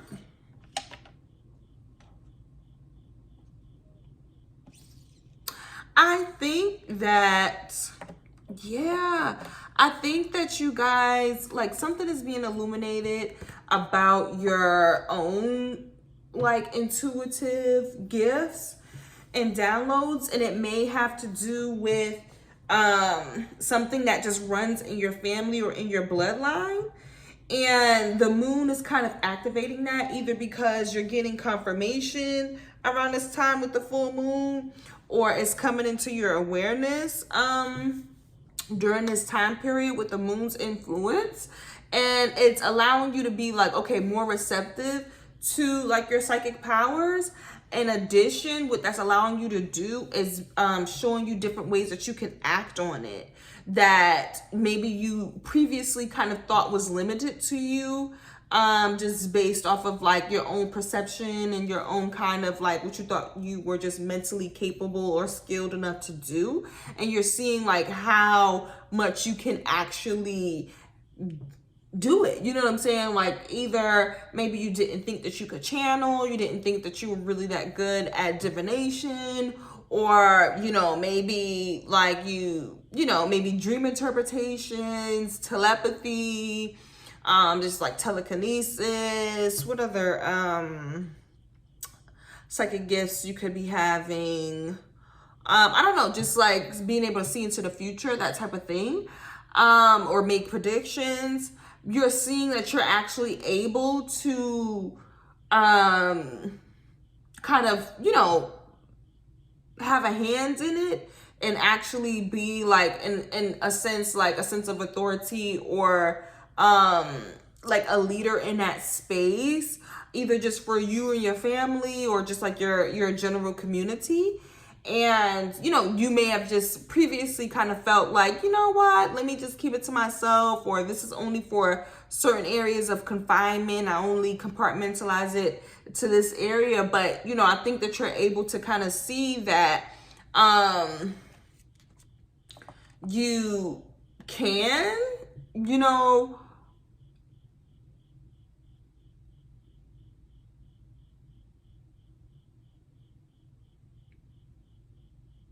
be a little bit more creative in that space, and kind of, not to say revolutionize, but kind of maybe revolutionize the way that you were going about it, and having like that sense of like, oh wait, like I have a special piece to the puzzle that hasn't been filled in yet, and it's through my abilities that I'm able to do so. With innocence here, I do think that maybe there could have been, you know, maybe even some previous perspectives about it that that you may have felt like, oh, you don't want to bastardize it, or, you know, you have to be so pure in order to do it. But you don't, I think that you're realizing that you don't have to be on a freaking 7-day cleansing fast in order to, you know, tap into your psychic abilities. You can do so, you know, with your raw power, and there's a lot of purity and potency in that. Let's get some clarity for overall energy. 6 of Pentacles. Oh, what is this? It's in reverse too. I've never seen this card before. Let's look at that. Let's look at that. It's giving Wheel of Fortune. And we have the 6 of Pentacles, or the 6 of Coins in here. This is a Venus card. This is Libra and Aquarius influenced. That's an interesting thing to have. Okay, so this is the will. It's read as a change of fortune. Expresses in the spiritual world the active principle which vivifies all beings, so gives life to all beings. In the intellectual world, the governing authority. In the physical world, good and bad fortune. With the wheel of fortune, you know, I guess we have to keep that in mind. It's not always good, right? It is a little bit of a karmic card too, so you know, you kind of get what you put in.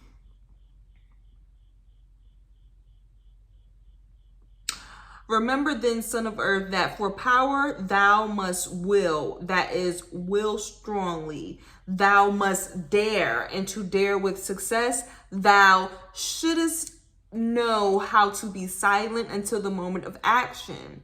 If the will should appear in a reading, know that to possess the key of power, you must learn to will persistently only for what is good and true. And in order to maintain thyself upon the heights of life, shouldest thou reach them, thou must learn how to sound with a look and without dizziness the vastest depths. That's interesting. Learn. Okay, in order to reach the highest of heights in life, you must have learned how to sound with a look and without dizziness. That is interesting. The vastest depths. This card, they need to, I do appreciate some of the language in it, but they do too much with the Taoist and like, it's not Shakespeare. So essentially, what it's saying, how to sound with a look. You know, this is really giving like the power of, have you ever heard like color therapy and things like that? Like how like certain images and symbols or whatever can give off a certain frequency and vibration. The fact that it's in reverse, I don't know if we should read it in reverse, but let's just keep it that way for now. I think that with it being in reverse, I think that this speaks a little bit to some of that Eight of Swords energy. There could have just been some just self-doubt about like your ability to manipulate your own wheel of fortune, like to manipulate the changing of tides for yourself. There just might have just been some doubt. Maybe with the Six of Pentacles is maybe because you guys didn't feel like you had like the mutual and reciprocal support. That could be because of you're just now kind of seeing like, okay, what type of power you can tap into with your community and what type of power you can tap into with like your family lineage. And that might be kind of removing the doubt for you guys. And also, when it speaks about how to create sound with a look, I think that the whole idea of the looking the part, first impression, you know, that posture conversation that people have, you know, there's a certain like uprightness and a certain energy and vibration that you can give off just within like your auric field based off of, you know, how you get yourself dressed up in the morning, how you present yourself when you're talking about your gifts and your abilities, or, you know, what it is that you're creating and presenting to the world. I think that there's a certain uprightness that can, you know, influence how you're received, and that can cause more of a reciprocal or mutual beneficial relationship without you having to say it, you know, or demand it. It can be done, you know, just with the image that you give off. I think that this does probably have an influence in regards to maybe how you've been received in the past about, you know, your own psychic abilities and things like that. And then you are kind of just adjusting it so that you can be like more secure and certain, because you're realizing the power that you do have.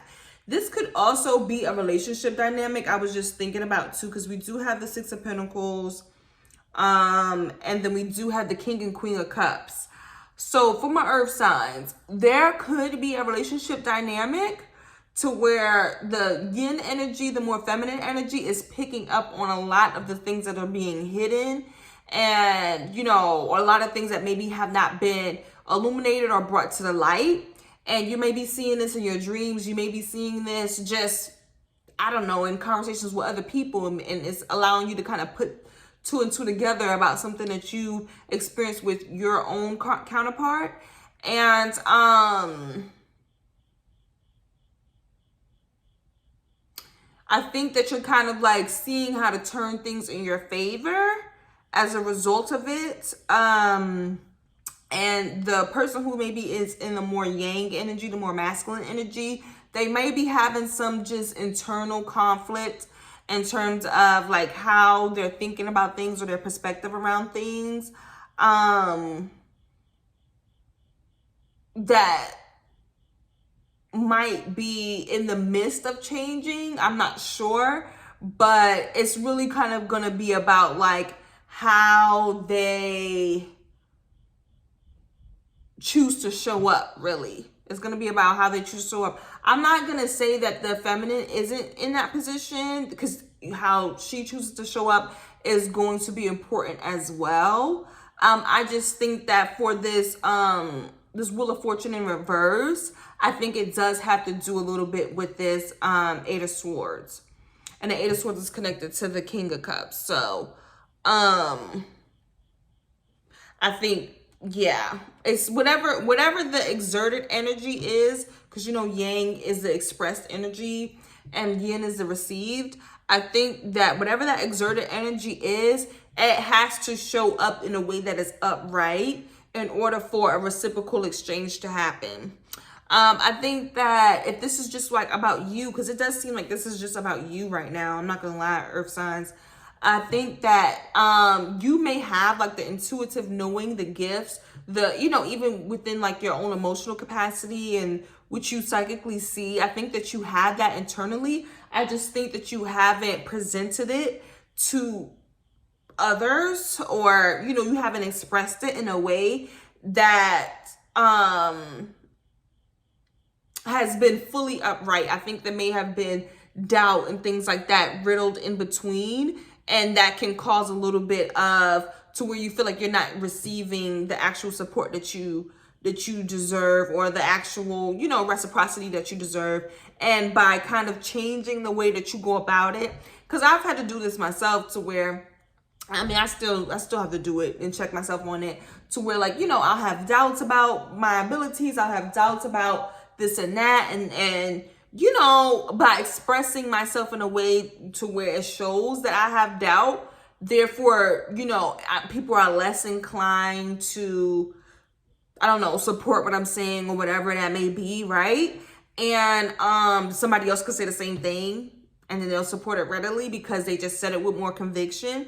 And so basically kind of just going about it to where it's like, you know what, this is what I think, this is my perspective, this is what I'm standing on, and then letting the chips fall where they may, and just allowing yourself to garner the support, period. You know what I'm saying? Rather than, you know, putting all these disclaimers and everything like that, which, you know, allows people to kind of like not really like jump on the opportunity to feel like, oh no, this is truly resonating, because, you know, there's just different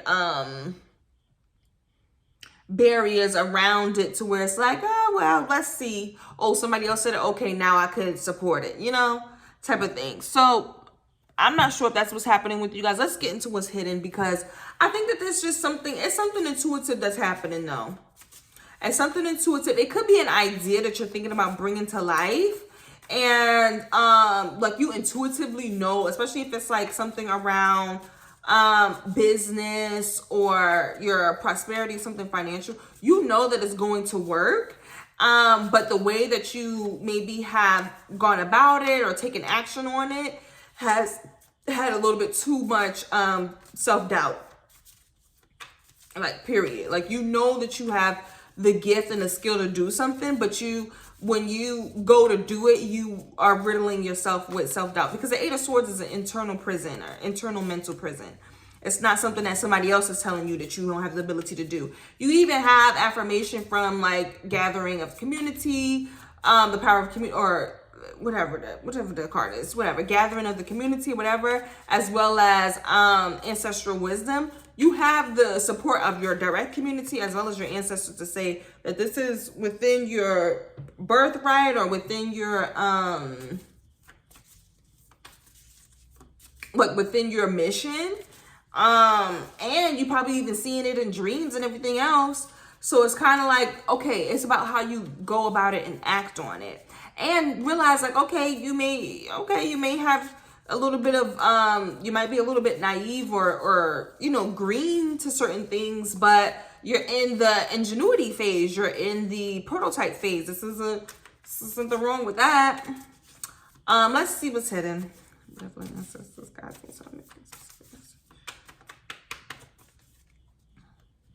Welling tree reconciliations. Oh, Lord. Why is a tiny house in reverse? Clarity and organization. There's some mental stuff going on for real. I do think that clarity and organization being in reverse has to do a little bit with that Eight of Swords energy. Well, I mean, you could literally just need to clean up your house. You could just need to like literally clean up or something like that. Or, you know, your schedule or whatever it is might literally just be disorganized. That is a thing. But I do think for some reason with this clarity and organization, I do think that might be a little bit of a mental block. Like something might be happening. Welling tree reconciliations.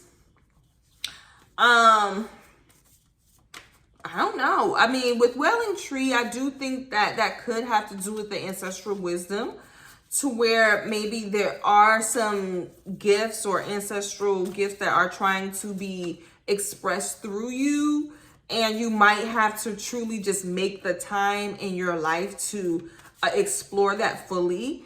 I mean, it could also be like you guys having, you know, maybe there could be some separations that have happened, and you're trying to kind of sort out, you know, how you want to go about it, get clear on where you're at with it, type of thing. Galactic mushroom, skybird possibility for you in reverse. It might have to do with a relationship. It might have to do with a relationship because we do have galactic mushroom, the divine matrix, and then sky bridge, possibility for reunion in reverse. And this is in a hidden position. This might be a king and queen of cups right here for real, y'all. I don't know what's going on. Let's get some more. This like specific message.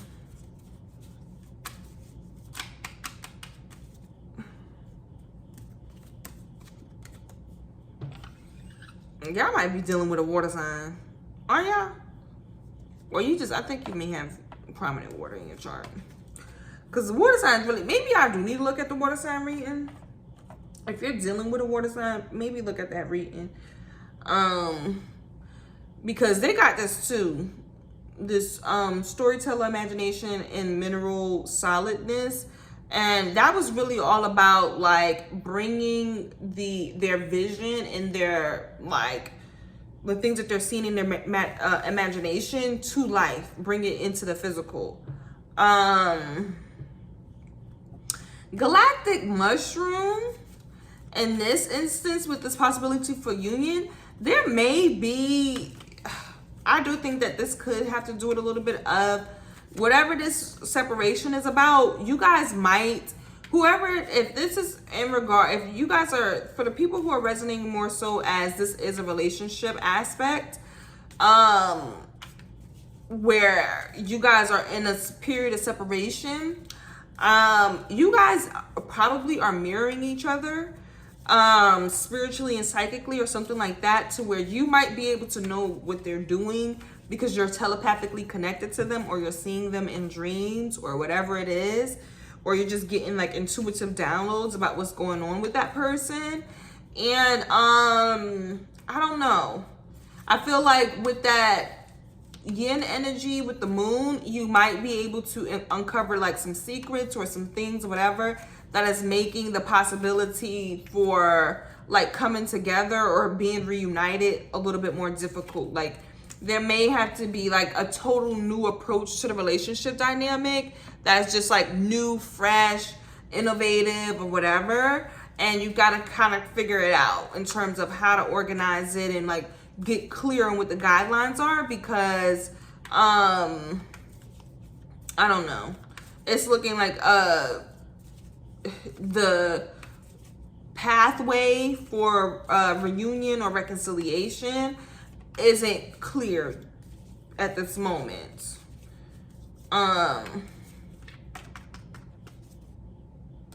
We have the crone and 3 of Wands reversed though. What the fuck? Why is the 3 of Wands reversed, Earth signs?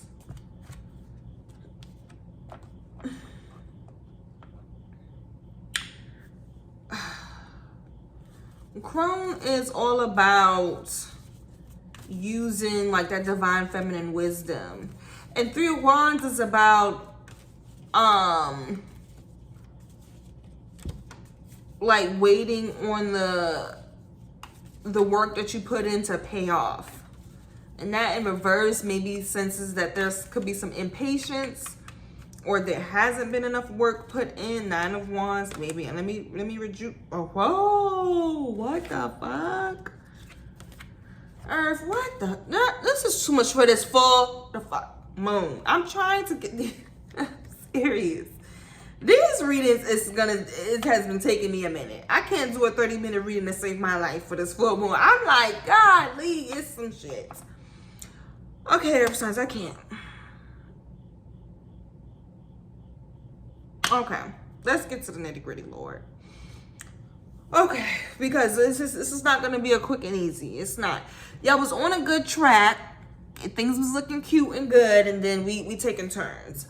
I do think that for some of you guys, this is a relationship situation. Point blank, period. For you guys, to where this may be like an internal thing, and like you might have like some aspects of relationships that are being affected by it. I think that y'all probably are in a slightly better position than those who are in a relationship dynamic or separation where this is showing up.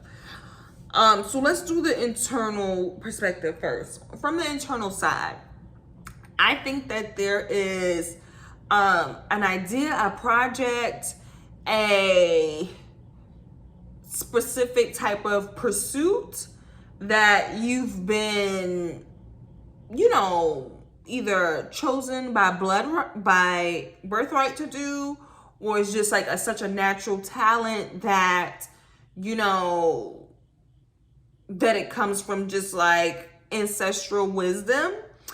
And you're kind of being pushed to not just rest on your knowing of how to do it internally, and to express that and bring that forth into fruition, bringing the things that you're seeing in your imagination and in your visions to life in the physical, right? And it might be a little bit difficult because you're picking up on maybe just like future timelines, past timelines, whatever it is, because you do have galactic mushroom as well as the moon. So you're able to kind of portal either mentally, psychically, spiritually in your sleep or whatever. You're able to kind of see different kinds of timelines or possibilities, or just kind of like the process of creation. And that could be slightly overwhelming for you guys. And it's making you a little bit more guarded, and potentially could just be feeling like you could just be more so focused on the challenge of it rather than like, okay, understanding that part of the process is the gift, is the wisdom. That's where you extract a lot of the goodness from. And knowing that like the work that you put in is going to pay off. You may feel like there may be too much of a learning curve, or there's too much of a getting from point A to point B, and fulfilling or bringing a specific project or idea or whatever it is to life. But just know that it is through that wisdom, it's through the trials, it's through the ups and downs of it that you do reap the rewards. You know what I'm saying? Not to be impatient, to actually put the work in and then wait, rather than, be so withdrawn or so guarded or so focused on the challenge and the headache of it that you don't act. You know what I'm saying? And stay in that 8 of Swords energy. Okay, for those of you guys who are in a relationship, what in the hell happened? I think that there may be some secrets, or because with the moon, it could just be like illusions. You know what I'm saying? Like there could be like some facades or some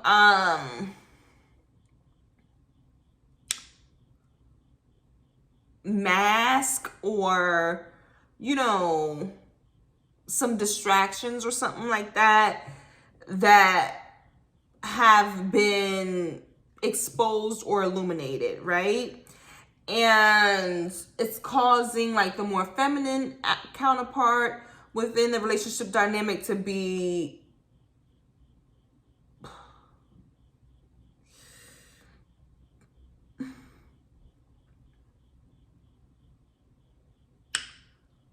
I don't know if they're being more guarded, but I think that with the crone energy, that's speaking to the feminine, to where it's like they're feeling like I'm not gonna see this payoff. The investment or the energy or whatever that I put in is, I'm ready to see the results. And if I'm not seeing the results, I'm growing impatient, or potentially, I don't want to say frustrated, but more so kind of like feeling like it wasn't worth the investment in a way. And it's causing them to be a little bit more recluse, a little bit more like to themselves, and not really totally wanting to, be there for others as much. You know what I'm saying? To where it's like, I would rather kind of focus on my own individual situation, my own individual kind of journey and path, because I'm growing impatient with waiting to see, results or progress or whatever, right? And that could be leading to, fights, conflict, challenge, and then, just being overall just guarded about a situation, to where it's like, I'm not really feeling it. I'm not really, open. You know what I'm saying?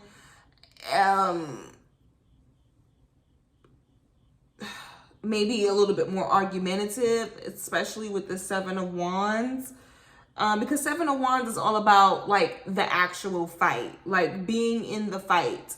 I think with the 9 and the 7, Jesus, it's like the 9 is relentless. 9 of Wands is relentless, endurance. Like, I'm going to ride this motherfucker till the wheels fall off. So I think that, I don't know who exactly is, maybe holding a grudge or holding on to a fight or whatever, but there's a dynamic where that's definitely happening.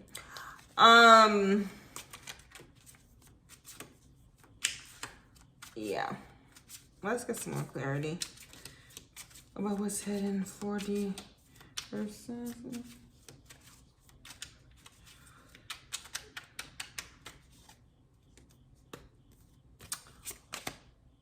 Oh, Lord.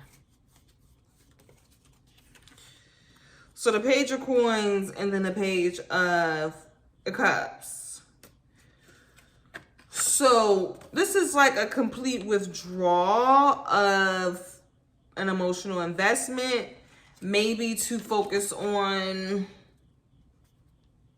like, well, with the Page of Coins, the thing is that this is also about like integrity, morals, sticking to a code.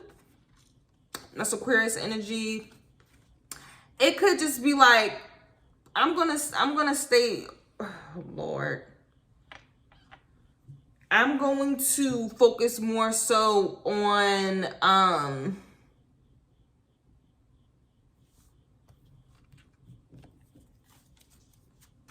my morals and my principles, and reject like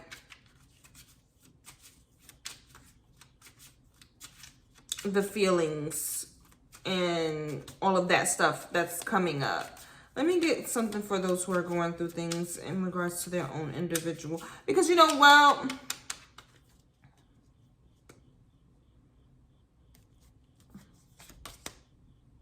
oh, this is interesting. So we have the Knight of Wands, and I've never seen this. It's a Pluto card though. I've never seen this one before. Let's see what that is. Oh, the Materialist means failure, folly, and mistake. Expresses as in the spiritual world, it's annihilation. Expresses eternal progression. In the intellectual world, atheism and devotion to the religion of the stars. Interesting. In the physical world, it is materialism and ceaseless cooperation in the furtherance of God's plan. So this is interesting. So it's either 22 or 0. So that's why they have like such contrasting or like stark differences, right? So this could be annihilation, or in a 0, eternal progression. In the 22, it could be atheism, or 0, devotion to the religion of the stars. Very interesting there. And then 22, this could be materialism, or at the 0 point, it's the ceaseless cooperation to the furtherance of God's great plan. I like that. I like that. For those where this is like an internal process, to where there's just self-doubt about how to move forward with your own personal pursuits and passions. I think that there needs to be an embracing of the failures that's gonna come, or that have come, to where you felt like you've made mistakes, or you haven't fully shown up in a way that, you know, you can trust yourself, because that is you being dedicated and devoted to what God has planned for you, what the Most High has planned for you, because you're realizing that failures are a part of the process and not a stop sign. You get what I'm saying? And then with the Knight of Wands, it's pretty obvious. It's about making that effort, making those steps to move forward. This is a lion. That's cute. So for the relationship people, I do think that with y'all, you're more so sticking to, with this Aquarius energy, sticking to the code. Sticking to what the facts are, what you can see and material, like what's physically showing up. What you know, even if it's like your own dream interpretations or whatever, you're sticking to that and just withdrawing your emotional investment. You could be telling somebody that you don't want to do this anymore and to move forward as well. Or vice versa, they could be telling you that.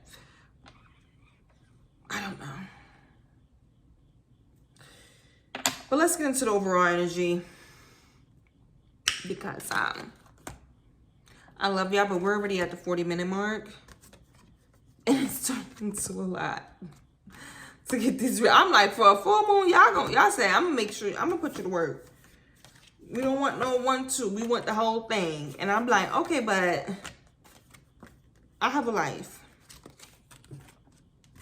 Essentially, you know what I'm saying? So let's look at the overall energy, or excuse me, the outcome for this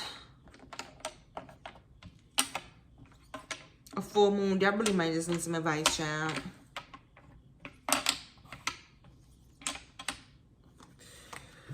Woo! All right, what's going on with Earth signs?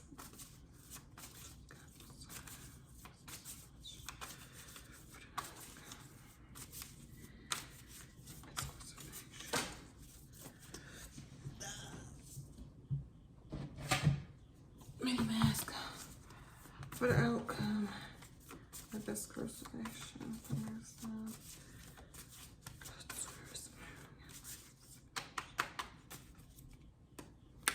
I have the needle intentionality. Dances on 1 foot, balancing act. Okay. That's not bad at all. I think, yeah. You do have to, there are something about your intentions that are going to be made clear. And even if it is, especially if it's in regards to relationships, I think that you just have to be clear about what it is that you truly want.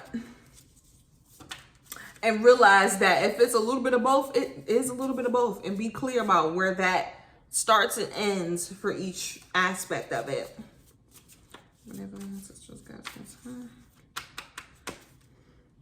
Metox. Oh, transmuting pain, 22. The 22 is coming up. I think for some of you guys who are focused a little bit too much on the self-doubt, the mental limitations, and those, you know, whatever it is, I think that you guys are going to be able to transmute that by having a little bit more of, embracing the ebbs and the flows, you know what I'm saying? With the detox, repairing the mind, body, spirit, you know, I said that you may not have to, you don't have to fast for 7 days in order to be to tap into your psychic abilities. I think that maybe y'all may just go ahead and do it anyway. I think that y'all gonna, if y'all feel like you need to do a fast, if you feel like you need to do a cleanse because, you know, you're not showing up as, you know, your most full and authentic self, go ahead and do it. It's going to kind of do like the cellular rejuvenation piece that you may need, especially if, you know, the self-doubt and the things that you have are also being compounded by physical things. So let's say like your sleep schedule could be all over the place, you exhausted, fatigued, whatever, your eating habits may not be the way you want it to be, either not eating enough, overeating, whatever it is, or not eating things you want to eat or whatever to feel energized. Go ahead and do the physical portion, because ultimately it is going to be, you need to strip yourself down to get to the root, to the rooter and the tutor of what's going on with you emotionally and spiritually, and why you're having these feelings of that you have made mistakes or that you're a failure in whatever capacity. Because in the truth of the matter is that even in your mistakes, there is lessons, there are blessings, there are good fortune that comes from it. And I think that right now, especially if you're just wallowing a little bit too much in the mistake portion of it, it's a little bit harder to actually see it. So go ahead and transmute that energy, do the alchemical process, even do that alchemical process physically, so that you can see the results, or make room for seeing the results in the spiritual and the emotional realm. That way you can just be a little bit more intentional. You can have a better balance on how you're approaching things and going from there.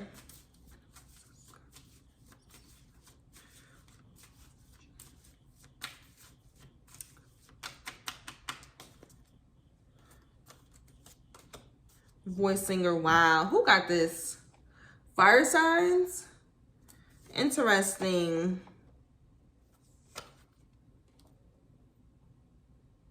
Oh, wait, did I do them? Oh, no, I didn't do that right. Even though mastering ancestor DNA might be what y'all need to see. I think this has a little bit to do with like what you're telling yourself, earth signs. I think that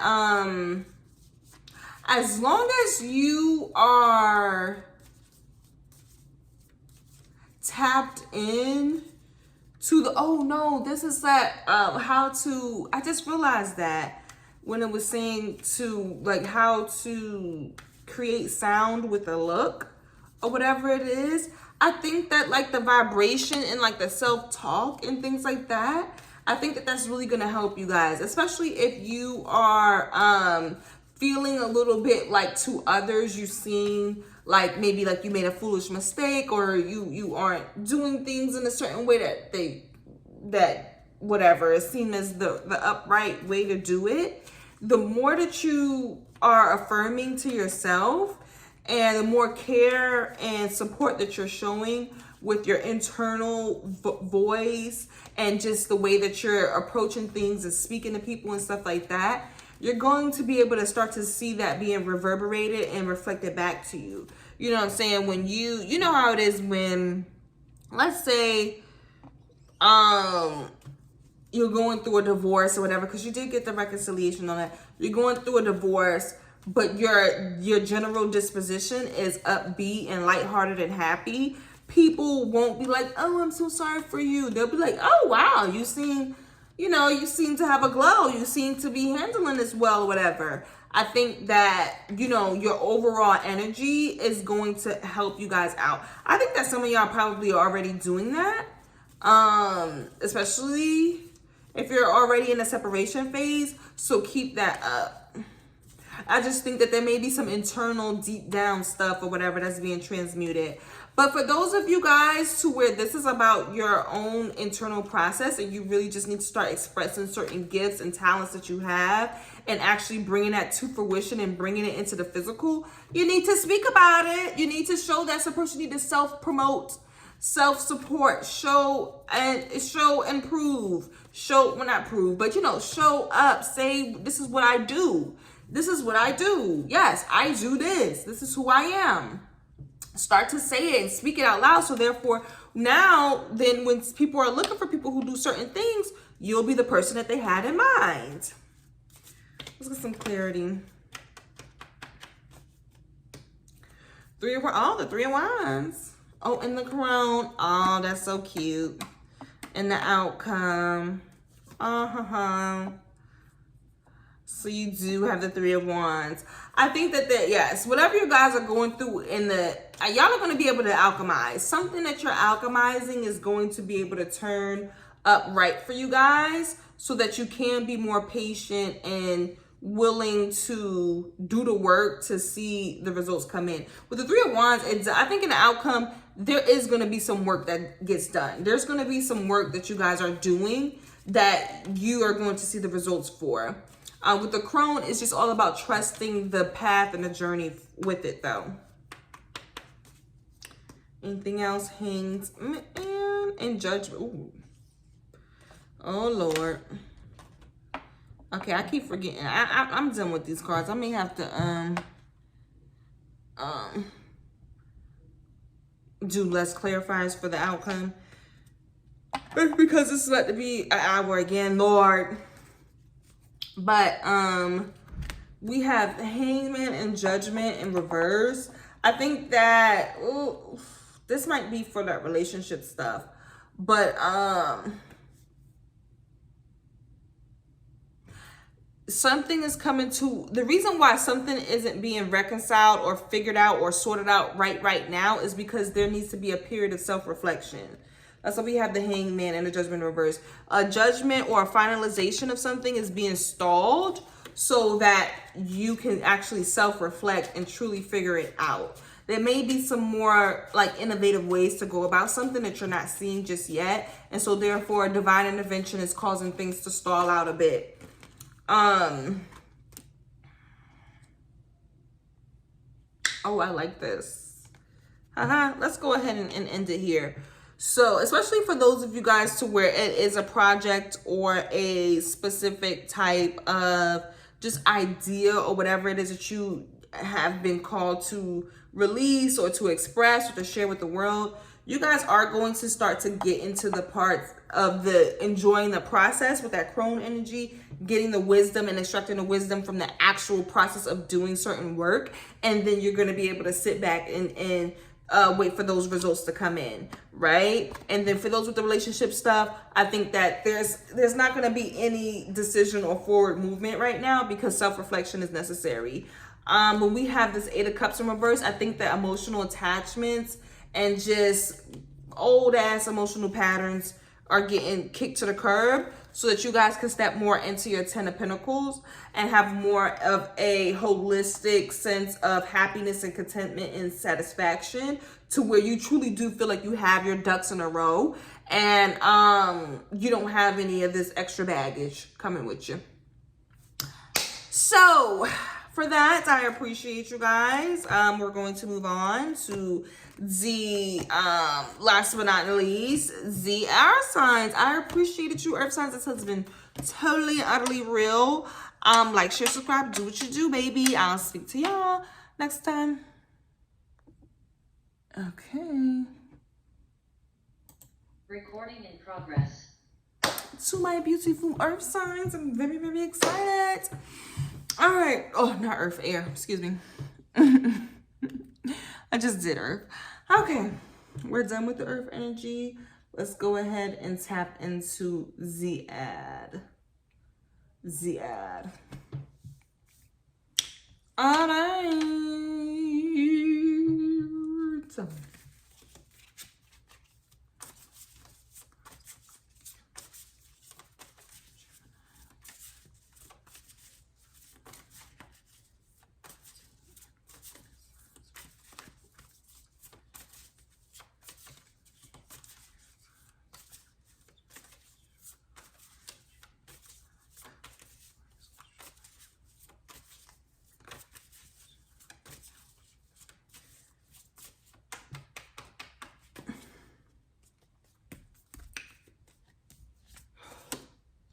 I was getting butterflies with y'all, air signs. I don't know what's going on. Nervous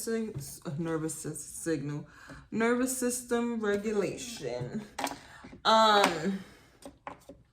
We have unmarked trail, revelation, and then horn cactus, resourcefulness. Okay, baby. Let's see what's going on. I think you guys are probably having to tap into a new layer of creativity in order to pull off something that you haven't had to before. Netcasters, preparations come to fruitions, beloved, radical acceptance. Yeah, I think that you might be in a position that you haven't had to be in before. And you're trying to figure out, like, okay, how do I go about this? How do I best hone in and, you know, maximize or optimize the resources that I do have to pull it off? And like realizing like the energy that you're putting out is what you're going to be getting back, and kind of accepting that flow and that, you know, that push and pull that may come with it.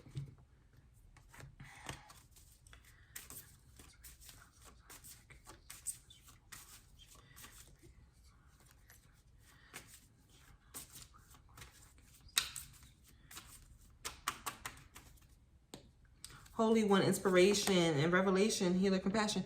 Baby, y'all probably have gotten some like major spiritual or intuitive, like I think there was like some spiritual downloads that you've gotten either from guides or like just from, you know, the Most High in itself. And like you're really, really, truly inspired to act. I think that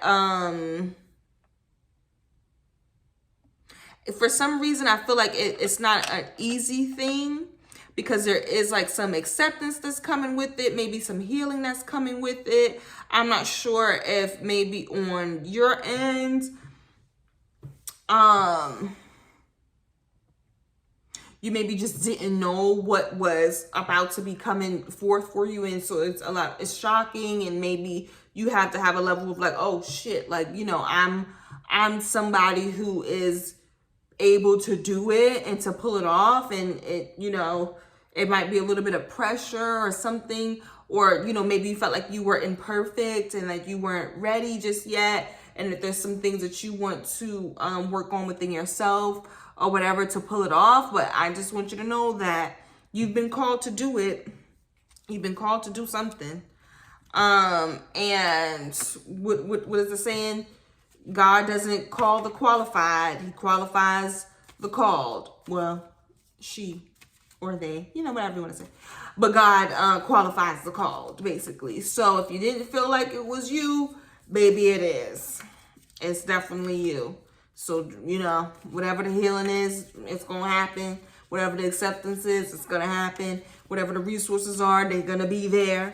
But you are embarking on something that's unknown, and it's due to a revelation that you've had. And it's also about the energy that you've been putting out. You've been prepared. You've been spiritually prepared for this, actually. Maybe with the light codes and things of that nature, but that's what's happening. Then we have the King of Dis, which is, well, Shaman of Dis, which is the King of Pentacles, and the Nine of Swords. I'm trying to think. I feel like maybe one other sign got this. By the way, it might have been water signs. I'm not 100% sure. I think it might have been water signs. I don't know. I didn't see these elements have been a little bit too long for me to remember everybody at this point. But right now, air signs. So the internal conflict that you're having, this Nine of Swords, this is a you thing.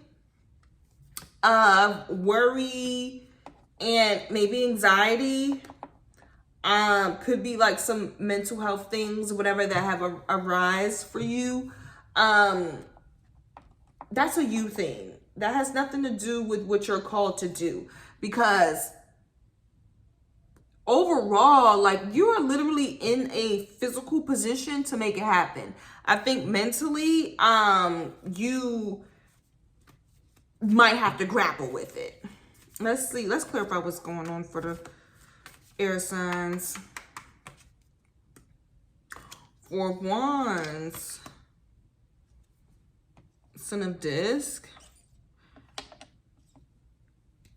Okay. Okay, so Four of Wands. Maybe there's a particular relationship or support system that you have that is helping you to make certain moves forward. That could be a thing.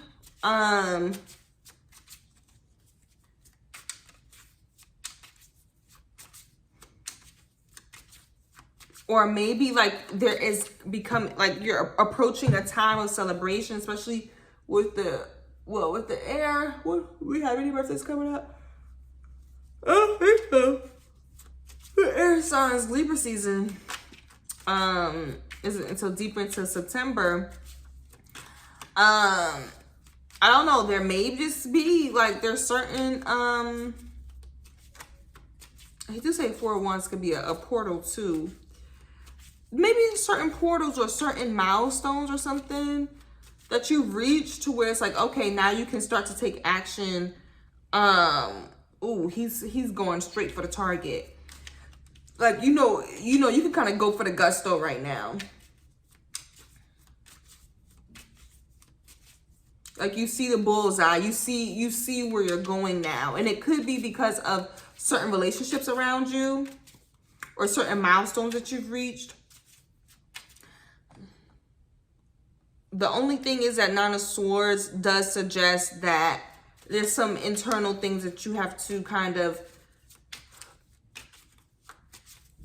work out in terms of like your own just perspectives and maybe overthinking, stuff like that. But let's get some more clarity.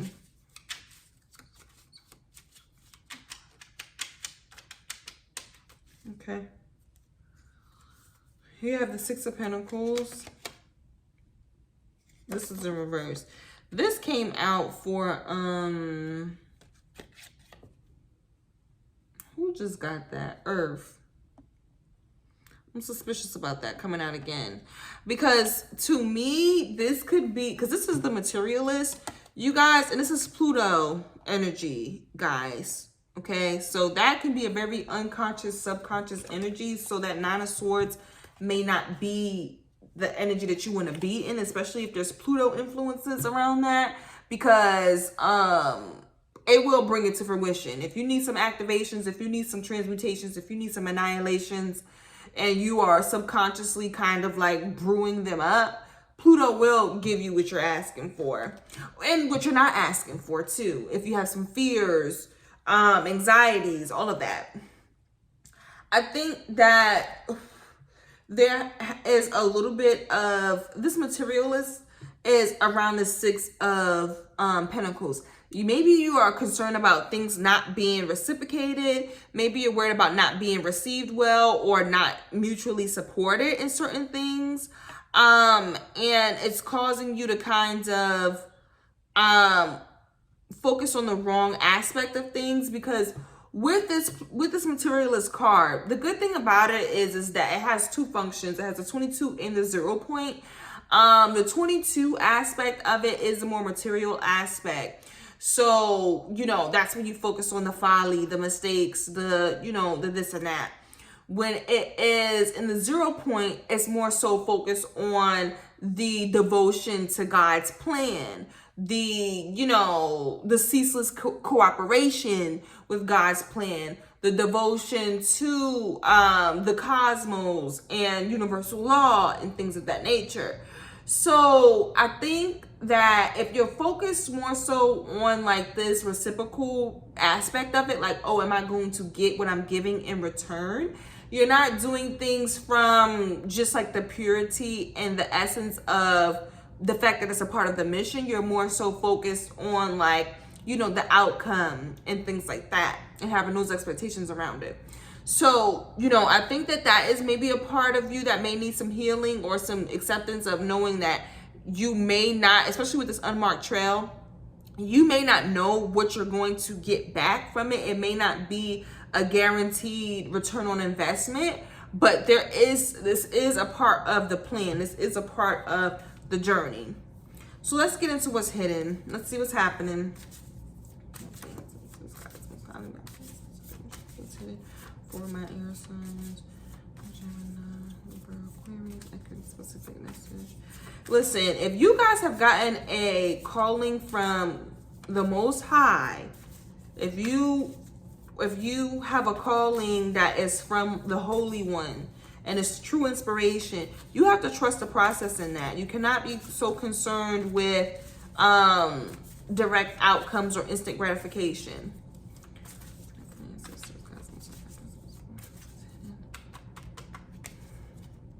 Fallen angel, spiritual narcolepsy, ain't no way.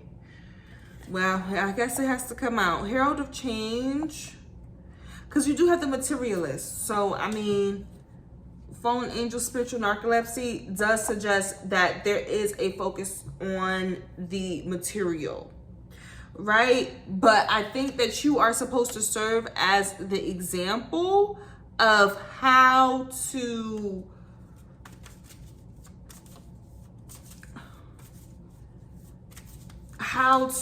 navigate those type of waters. You know what I'm saying? When it comes to, because even if we think about, because with that Six of Pentacles, that's Aquarius and Libra energy, and it's Venus, right? So when it comes to like Venus, the fallen star, that level of materialism, it's supposed to be teaching you about what happens when you fall into the flesh and how you become the light bearer afterwards. Okay, so when it comes to what's hidden, is that maybe you're not realizing that even the ways in which you might have fallen off of your own personal spiritual path, or the ways in which you focus on the material, either in the current, in the past, or whatever it is, the ways that you're alchemizing and transmuting that, that is a part of your testimony, or just like, yeah, it's like your testimony to say like, this is how it's done. Because what was I listening to? I forgot what I was listening to. It was an interview, and they were talking about how, yeah, it was an interview, and they were talking about how people, when they're listening to motivational speakers, they want to hear from people who've been through it. They don't want to hear from people who just have the cookie cutter, you know, book example and this and that of this is how you're supposed to do X, Y, Z. They want to hear from the people who actually have gotten the bumps and bruises and gone through the process. That is what being a horseman herald of change is about. It's about showing like, hey, this is exactly what it looks like. I have been through it, so I can speak to it. Right? So let's see what else is hitting. Oh, Fortune's Wheel. So there is some material. Oh, wow. Two, double whammy. Okay, air signs. You guys are definitely coming into, this is why you should not be worried about, you know, the material aspect, the mistakes, the mishaps, the misfortunes and things like that. Because what's hidden is that you are going to be receiving favor, fortune, prosperity, grace, and, you know, generosity and things like that. You're going to be receiving that. It's already on the way. It's in the hidden position, so it may not be evident to you right now, but it is coming. It is coming. So you don't need to focus on that material thing of, oh, am I going, like, you know, if you're giving to a particular situation, like, oh, are they going to reciprocate? Am I going to get a return on my investment? It may not come from that particular situation, that particular circumstance, or that particular person, but it is going to come back because what you're doing is within God's plan. We have the Holy One, inspiration. We have revelation, unmarked trail, resourcefulness, horn cactus. Like, you're literally doing what's been, I don't want to say ordained, but what's been supported by the universe and your ecosystem for you to do, right? And so you have to know that you're going to reap the rewards of that. You don't have to worry about the material aspect. You don't. Let's see what else is going on. Oh, artisan craftsmanship. Wow, this has been a while since we got that. Oh, shadow darkness. Okay, whoo. Okay, talk about a juxtaposition. I'm about to say, I guess I couldn't, you know, everybody else reading, they done took me through the depths of hell, so I guess y'all had to show me y'all version of the depths of hell. Everybody with this relationship stuff, child, woo! Air signs, at least y'all didn't plague me with that. Let me not speak too soon, because you never know what's going to come out in clarity. But I think this is right now all about like your actual work, your creative works, your spiritual and mission and things like that. So I actually really do like this for the air signs, just because is Doja Cat a Libra? She might be a Libra. I don't know what she is. But there is a lot that's going on right now about, you know, works of art, gifts, abilities, things like that. When it comes to artisan craftsmanship, it's talking about you being the architect of your reality, but also about like of your creative works and the things that you are sharing with the world, right? There, especially with the hidden aspect of it, that does speak to the Pluto and the materialist that you got in reversed here. I think that there are aspects to it that maybe you felt like you needed to, maybe, I don't want to say disown, but that should just stay in the shadows, right? And that should not come to the light, and that don't have a place in what you're doing now. And you felt like, you know, especially with that healer compassion, with the Holy One and inspiration, like you may have felt like you were imperfect and that you were not worthy of being the one to bring certain things to fruition and being the person who fulfills certain aspects of your mission. But you are literally that because of everything that you've experienced. You are literally the horseman and herald of change because of the ways in which you have fallen as an angel. You know what I'm saying? That whole, I don't want to get, oh Lord, because I don't, you know how the people do with the Satanists and Lucifer. I really don't have time for the Satanists nor the Luciferians, so please don't think this is a safe space for you, because it's really not. I'm not with you on the foolishness. Yes, there's too much foolishness that y'all do, and I know about the bullshit, so I'm not with it. So let's just get that disclaimer out there. I'm just speaking about the actual mythology and the actual phenomena of Lucifer, the fucking light bearer. You know what I'm saying? Like, it's literally an angel, right, that fell to earth due to, you know, his own personal motivations and pursuits and things of that nature, and then became, I guess, essentially like the god of the underworld and this and that, Satan going through the whole moment. And then I believe at some point in mythology he has gotten back on good terms with the Most High. I believe, based off of how everybody else mythology has gone and how the world is looking, it seems like they at least have conversations and counsel together, right? So the point that I'm making is this, is that you have to embrace the fall.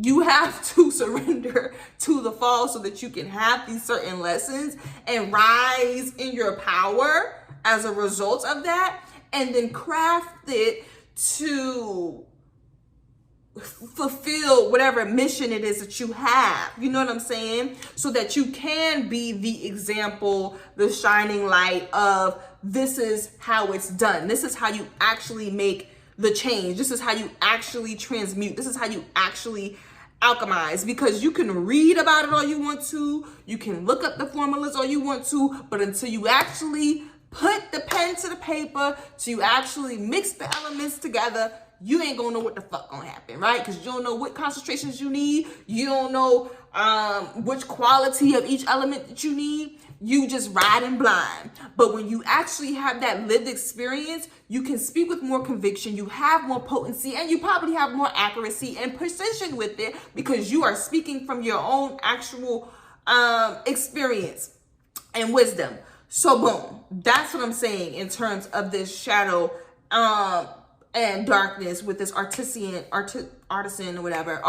craftsmanship, is that at the end of the day, guys, for my air signs, and I think Doja Cat is a motherfucking Libra. I really do think she is. Look, whew, she's going through it right now. She's going through her process, so we can't really judge. But there is great wisdom that she is extracting and sharing through that process. Like, even for one of the visuals, whatever, where she had on the all black, what she had was her body was painted all black, and she had the goat horns that was like big Capricorn, big Saturn energy. That in itself, in that image, could have taught so many people so many different things, right? Because if you were actually to look at it and look at the information, it wasn't just demon. You learn about Saturn, you learn about Set, you learn about Saturn. You could learn about Saturn being considered one of the first motherfucking suns around this bitch, really. You could learn about that too. You know what I'm saying? With the all black or whatever. Oh, you know, dark matter. You can learn about karma. You can learn about a lot just from that image alone while she's going through her craftsmanship of her shadow. You get what I mean there? Although it has its own particular place and time for her and her experience, she might be a little bit more into materialism, the Plutonian moment where she took, what is that song? Old Famous, whatever the fucking bullshit you're talking about. You know, she may be a little bit caught up in the materialism aspect where she's not having ceaseless cooperation with God's plan. She want to work with everybody else's plan. She may have that going on, but at the end of the day, there is a lot of wisdom that is extracted in that process that can awaken and show other people different things. And everybody do it their own way, basically, is the best way you can put that. I know she's not the best example, but I do believe she's an air sign. I don't know for a fact. but I'm almost certain. Okay, let's go ahead to the clarity. Air signs, this might be the shortest reading. I appreciate that because everybody else can stress me out. Okay, let's get some clarity about what's hidden for the air signs. Whenever it says describe things, that's a specific message. Six of Swords, okay. Six of this again. Wow, y'all is not playing about this reciprocity, Lord. I don't know what the hell going on, but y'all is not. One thing y'all not gonna play about is reciprocity. Look, relax, relax. Actually move forward. Make the forward movements.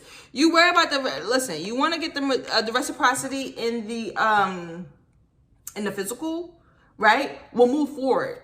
Move. Actually travel, do the things that you need to do. With the Six of Swords, it's all about actually making like physical progress through your environment, switching up your location, switching up your like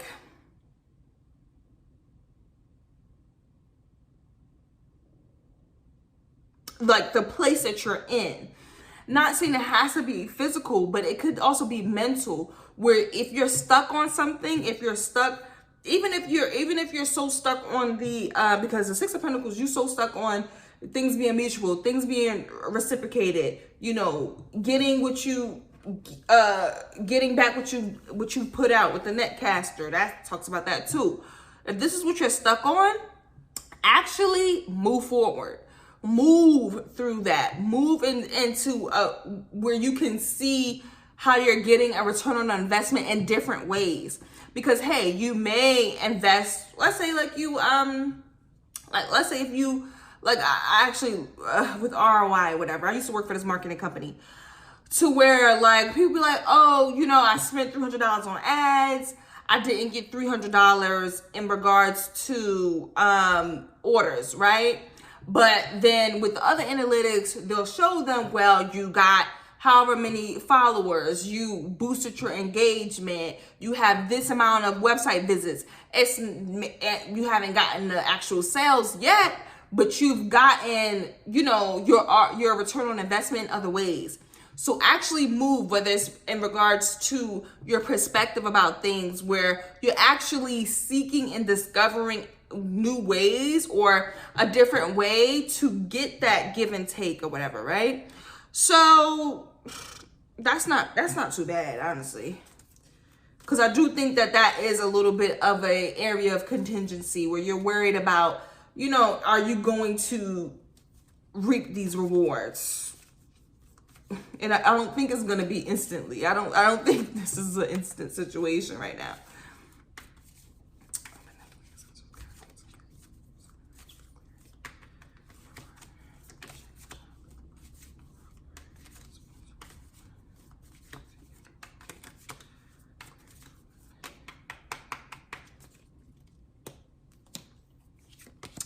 Two wants a fresh start too. Okay. We have the Fool card and the Two of Wands. Yeah. I love y'all. But I don't think that, because the Two of Wands is about kind of being at a position of contemplation about which way to go. This is saying take the fucking leap of faith, bruh. I'm sorry, I've been recording a lot. Take the leap of faith, bruh.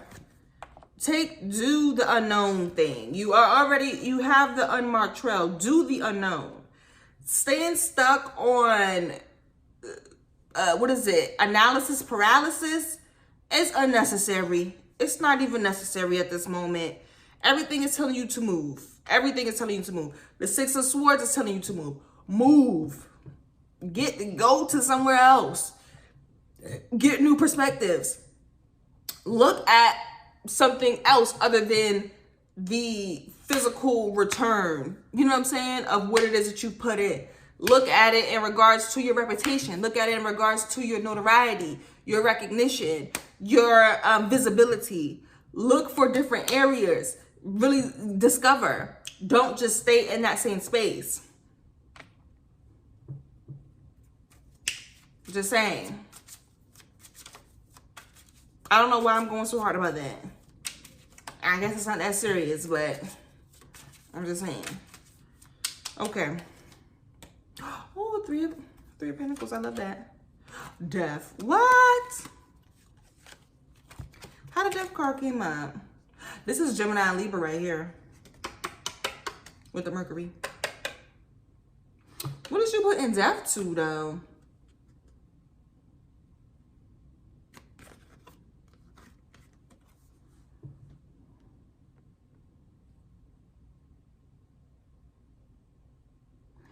It's like you're building up to a death.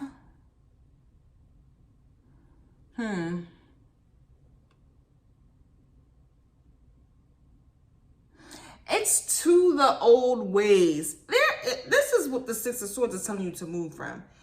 You know how there are people who they only do stuff for people if they know they're going to get something back?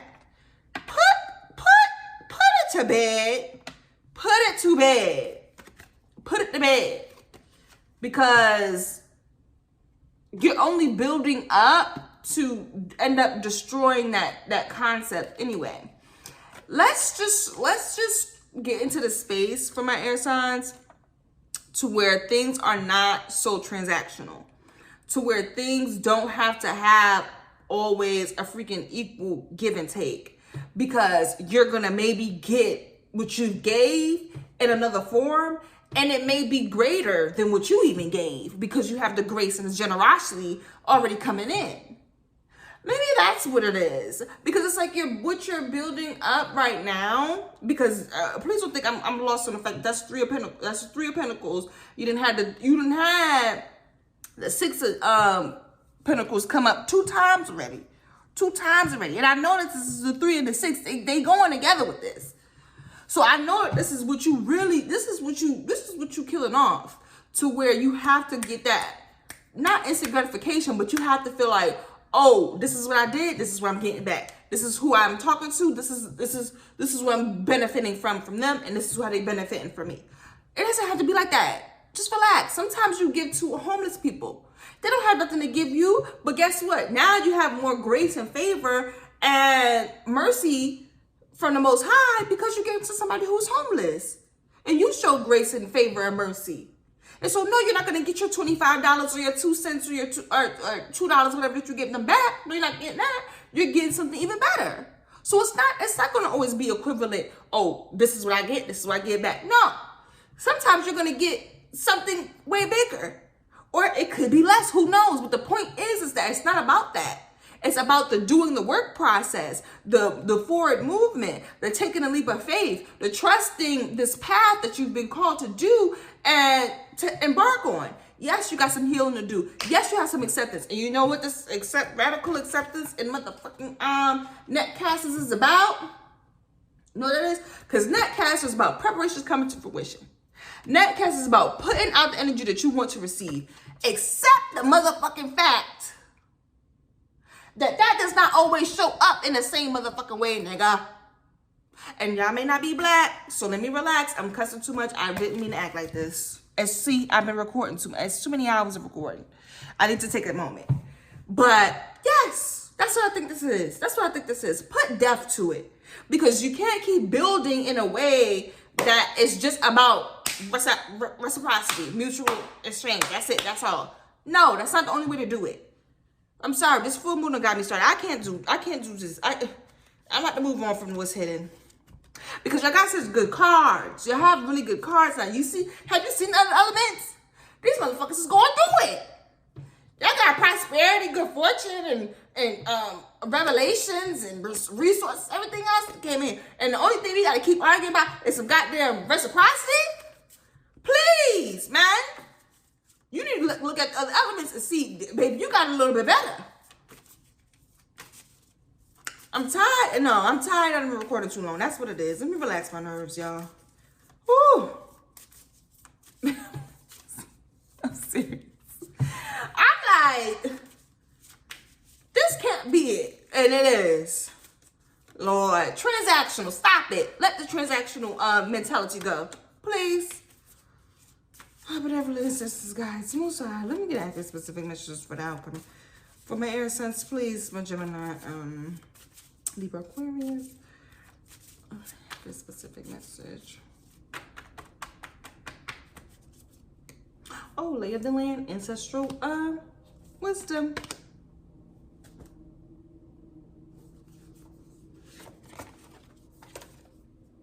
I feel like I'm being punked. It's not that bad. It's just that who got this? Something similar. Earth, I believe. Let's see. I mean, it didn't come out in this particular order, but it is something similar. So I'm just like, okay, let's see what's really going on, y'all.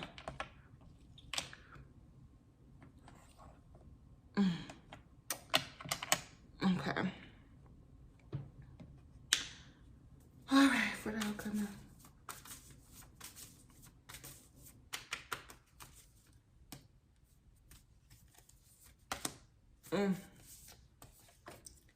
No way. I feel like this is not right. So let me keep shuffling.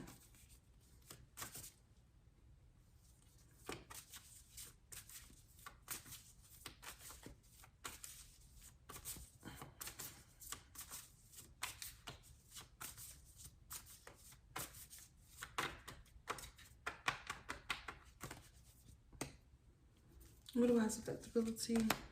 Perfect storm. Okay. Before that, we had refusal of the call, and I have the ego. I believe that like the earth, not earth, but fire signs got that. I didn't feel like that was necessary for y'all, but perfect storm and adaptability kind of says a similar message. So I guess I just need to see it in a different way. So with this, for the outcome, guys, I think that a particular situation is kind of going to be highlighting this particular, like, either internal blockage or just like energetic dynamic or whatever. It's just going to be highlighted to where maybe there are some aspects in which you or others that you're interacting with feed into a transactional type of exchange, and it's going to show you how to be more adaptable and how to, you know, better adjust to situations in a different way. The courage to step into life, it's like a courage to do things differently, if that makes sense. Lay of the land, ancestral wisdom, with wailing tree, reconciliations in reverse. Maybe, I don't know what's happening with the reconciliations in reverse. We really didn't get any relationship stuff here, but maybe there was a particular separation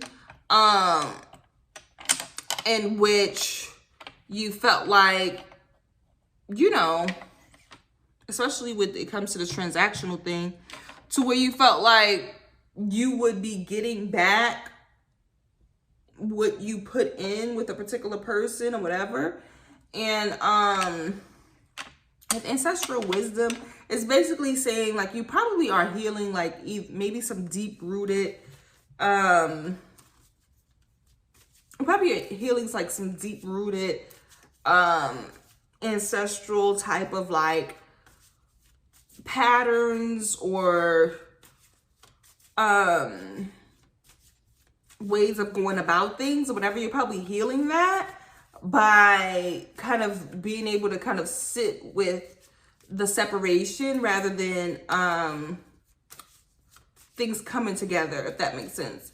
You know what I'm saying? Like, let's say, especially when it comes to all this transactional, this, because I mean, that Six of Pentacles does talk about reciprocal relationships. You could be saying to yourself, oh, I'm putting this energy, or I'm invested in this person because I want them to show up like XYZ and I want XYZ back. And then you're kind of realizing like, oh, wait, I'm going to get it back, but it's not going to be with this particular situation. You know what I'm saying? I'm going to get it back in different ways, either through God's favor, God's grace, God's blessings and things like that. But in this particular situation with this person, it's not going to come back in this direct form. And let me just go ahead and be adaptable. Let me, you know, maybe I don't know, with a perfect storm, it could be like an argument or just something that happens, whatever, to where it's like that person or you realize, oh wait, this is what's wrong with the way I've been going about it, and let me go ahead and adjust now rather than keep going on the way I've been doing.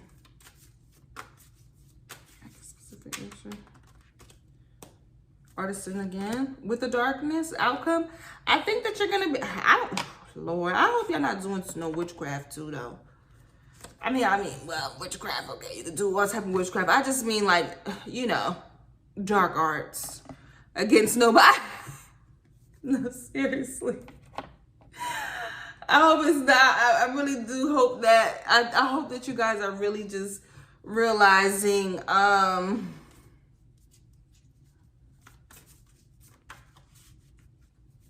is somebody doing this to you? Hopefully not. I had to consider that possibilities. I was getting upset with y'all, but hell, that could be somebody doing that to you. I don't think with this shadow and craftsmanship, I think this is about you guys being able to fully embrace, like,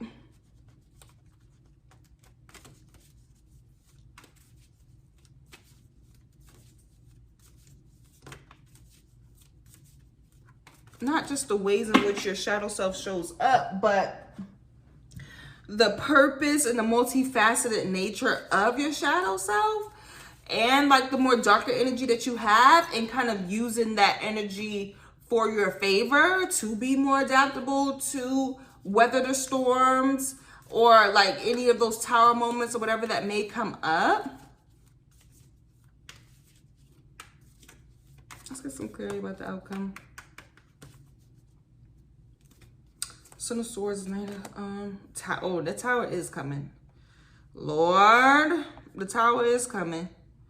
Okay, so that's why y'all reading was so good, because it's probably towards like going into the next new moon is probably when I have to say, well, you never know. Everybody's at different areas in their life or different points in their life, because this is like the outcome and advice portion. I do think that you guys are going to have to use the power of like your darkness. So dark energy is like your yin side, you know, your like your subconscious mind, your unconscious mind, or whatever. What are the good areas that you can use your dark energy? Femininity in general, but I'm trying to think of some, you know, you know how like silence, to where like you don't say much at all. I'm trying to think of different ways. Like, you know how people like, oh, it's lying if you omit, but you could just take a vow in silence. Nobody can't really rake you over the coals for that if you're not seeing anything, right? So there's areas in which you can use your dark energy to work in your favor. And I think that there's going to be some sort of perfect storm that brews up that is calling you to do that or invites you to do that. I think it's just about you being adaptable. It's about you, I think, as long as you use it responsibly to where you're not like senselessly trying to harm somebody. It's really, with your dark energy, it should be used to protect yourself, to defend yourself, and to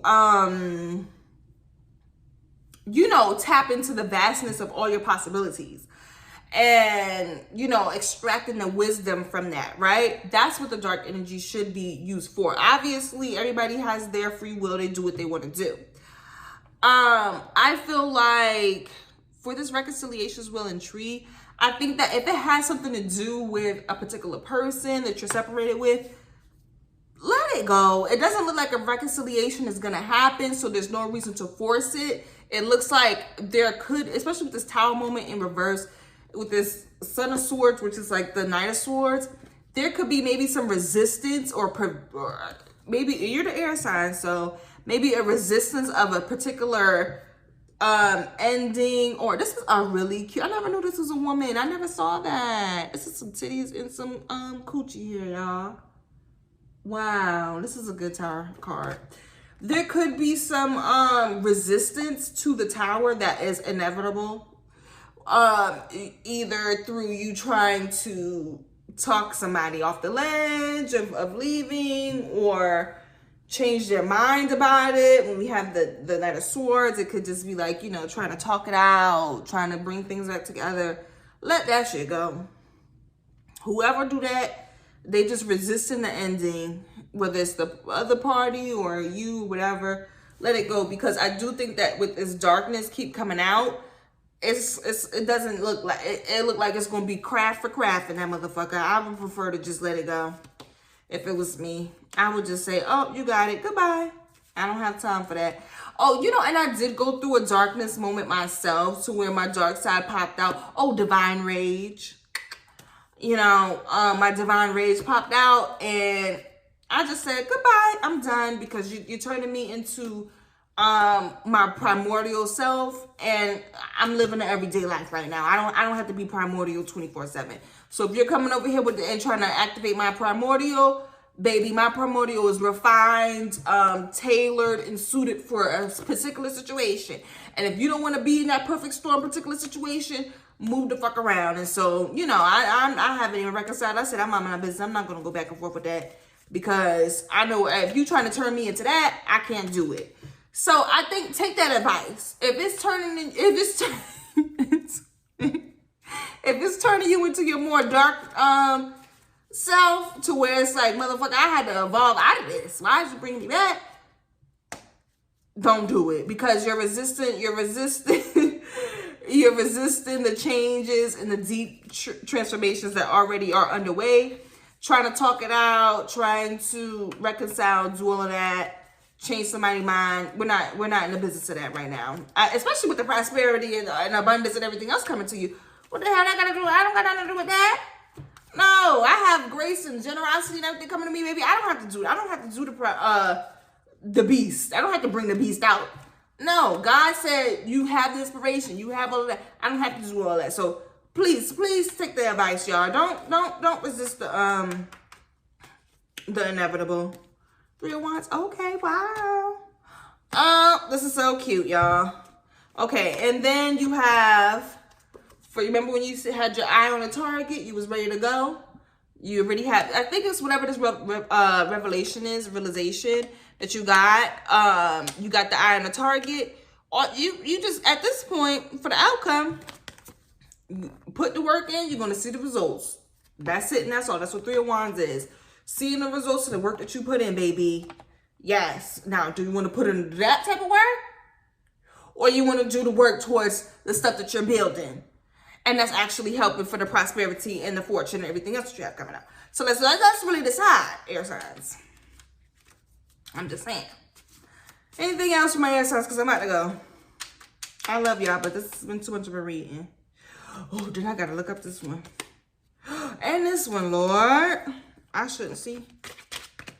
I said I'm about to limit how many cards I get for these. Now I got 2 cards on.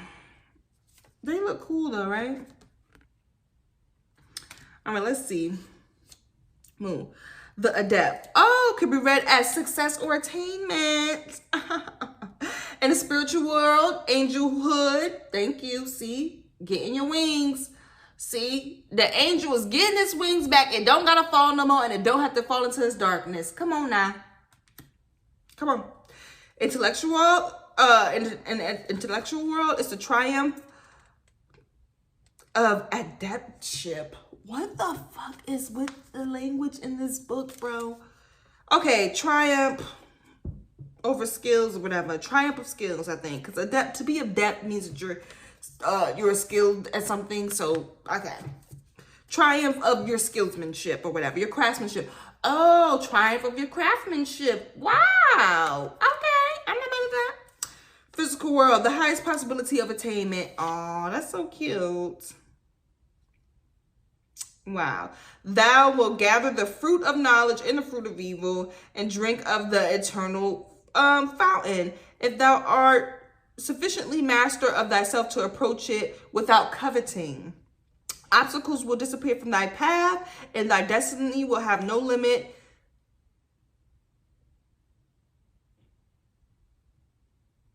What? Save those of thy will. Why was that necessary? Essentially saying your success is not gonna have no limits if you know how to eat from the fruit of knowledge and the fruit of knowledge. Eat the fruit. Eat the fruit of knowledge of good and of evil. So you have to know the difference, have your discernment. You have to know your darkness and know your light, baby. You gotta know your angel side and your devil side.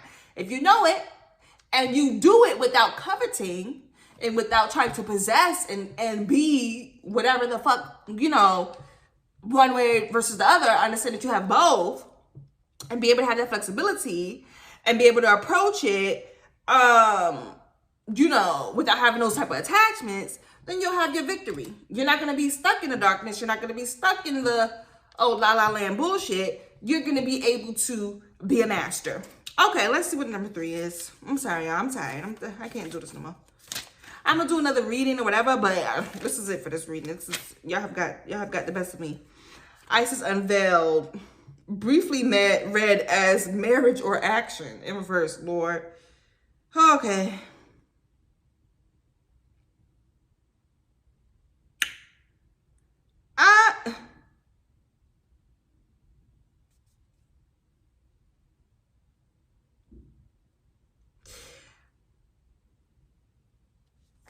Okay, Lord. With this, I think this is in regards to reconciliation, this marriage piece. But I do think that it's talking about also taking action in a way to where you might be trying to prevent like some inevitable type of storm or tower moment or separation or whatever. Just relax. Take a step back. Don't take action on that. Focus more so on the knowledge of good and evil and what that looks like within you, and having the ability to embrace those parts of yourself without being stuck or attached in one way or the other, and choosing to prosper and be successful regardless. I'm sorry, y'all. I'm tired. I can't do no more. This is a long ass motherfucking video. I hope that this has helped. I'm done. Now y'all know how the fire signs felt when they was going last. Baby, whew. I think this video might be 4 hours. Jesus. Goodbye. It's been real.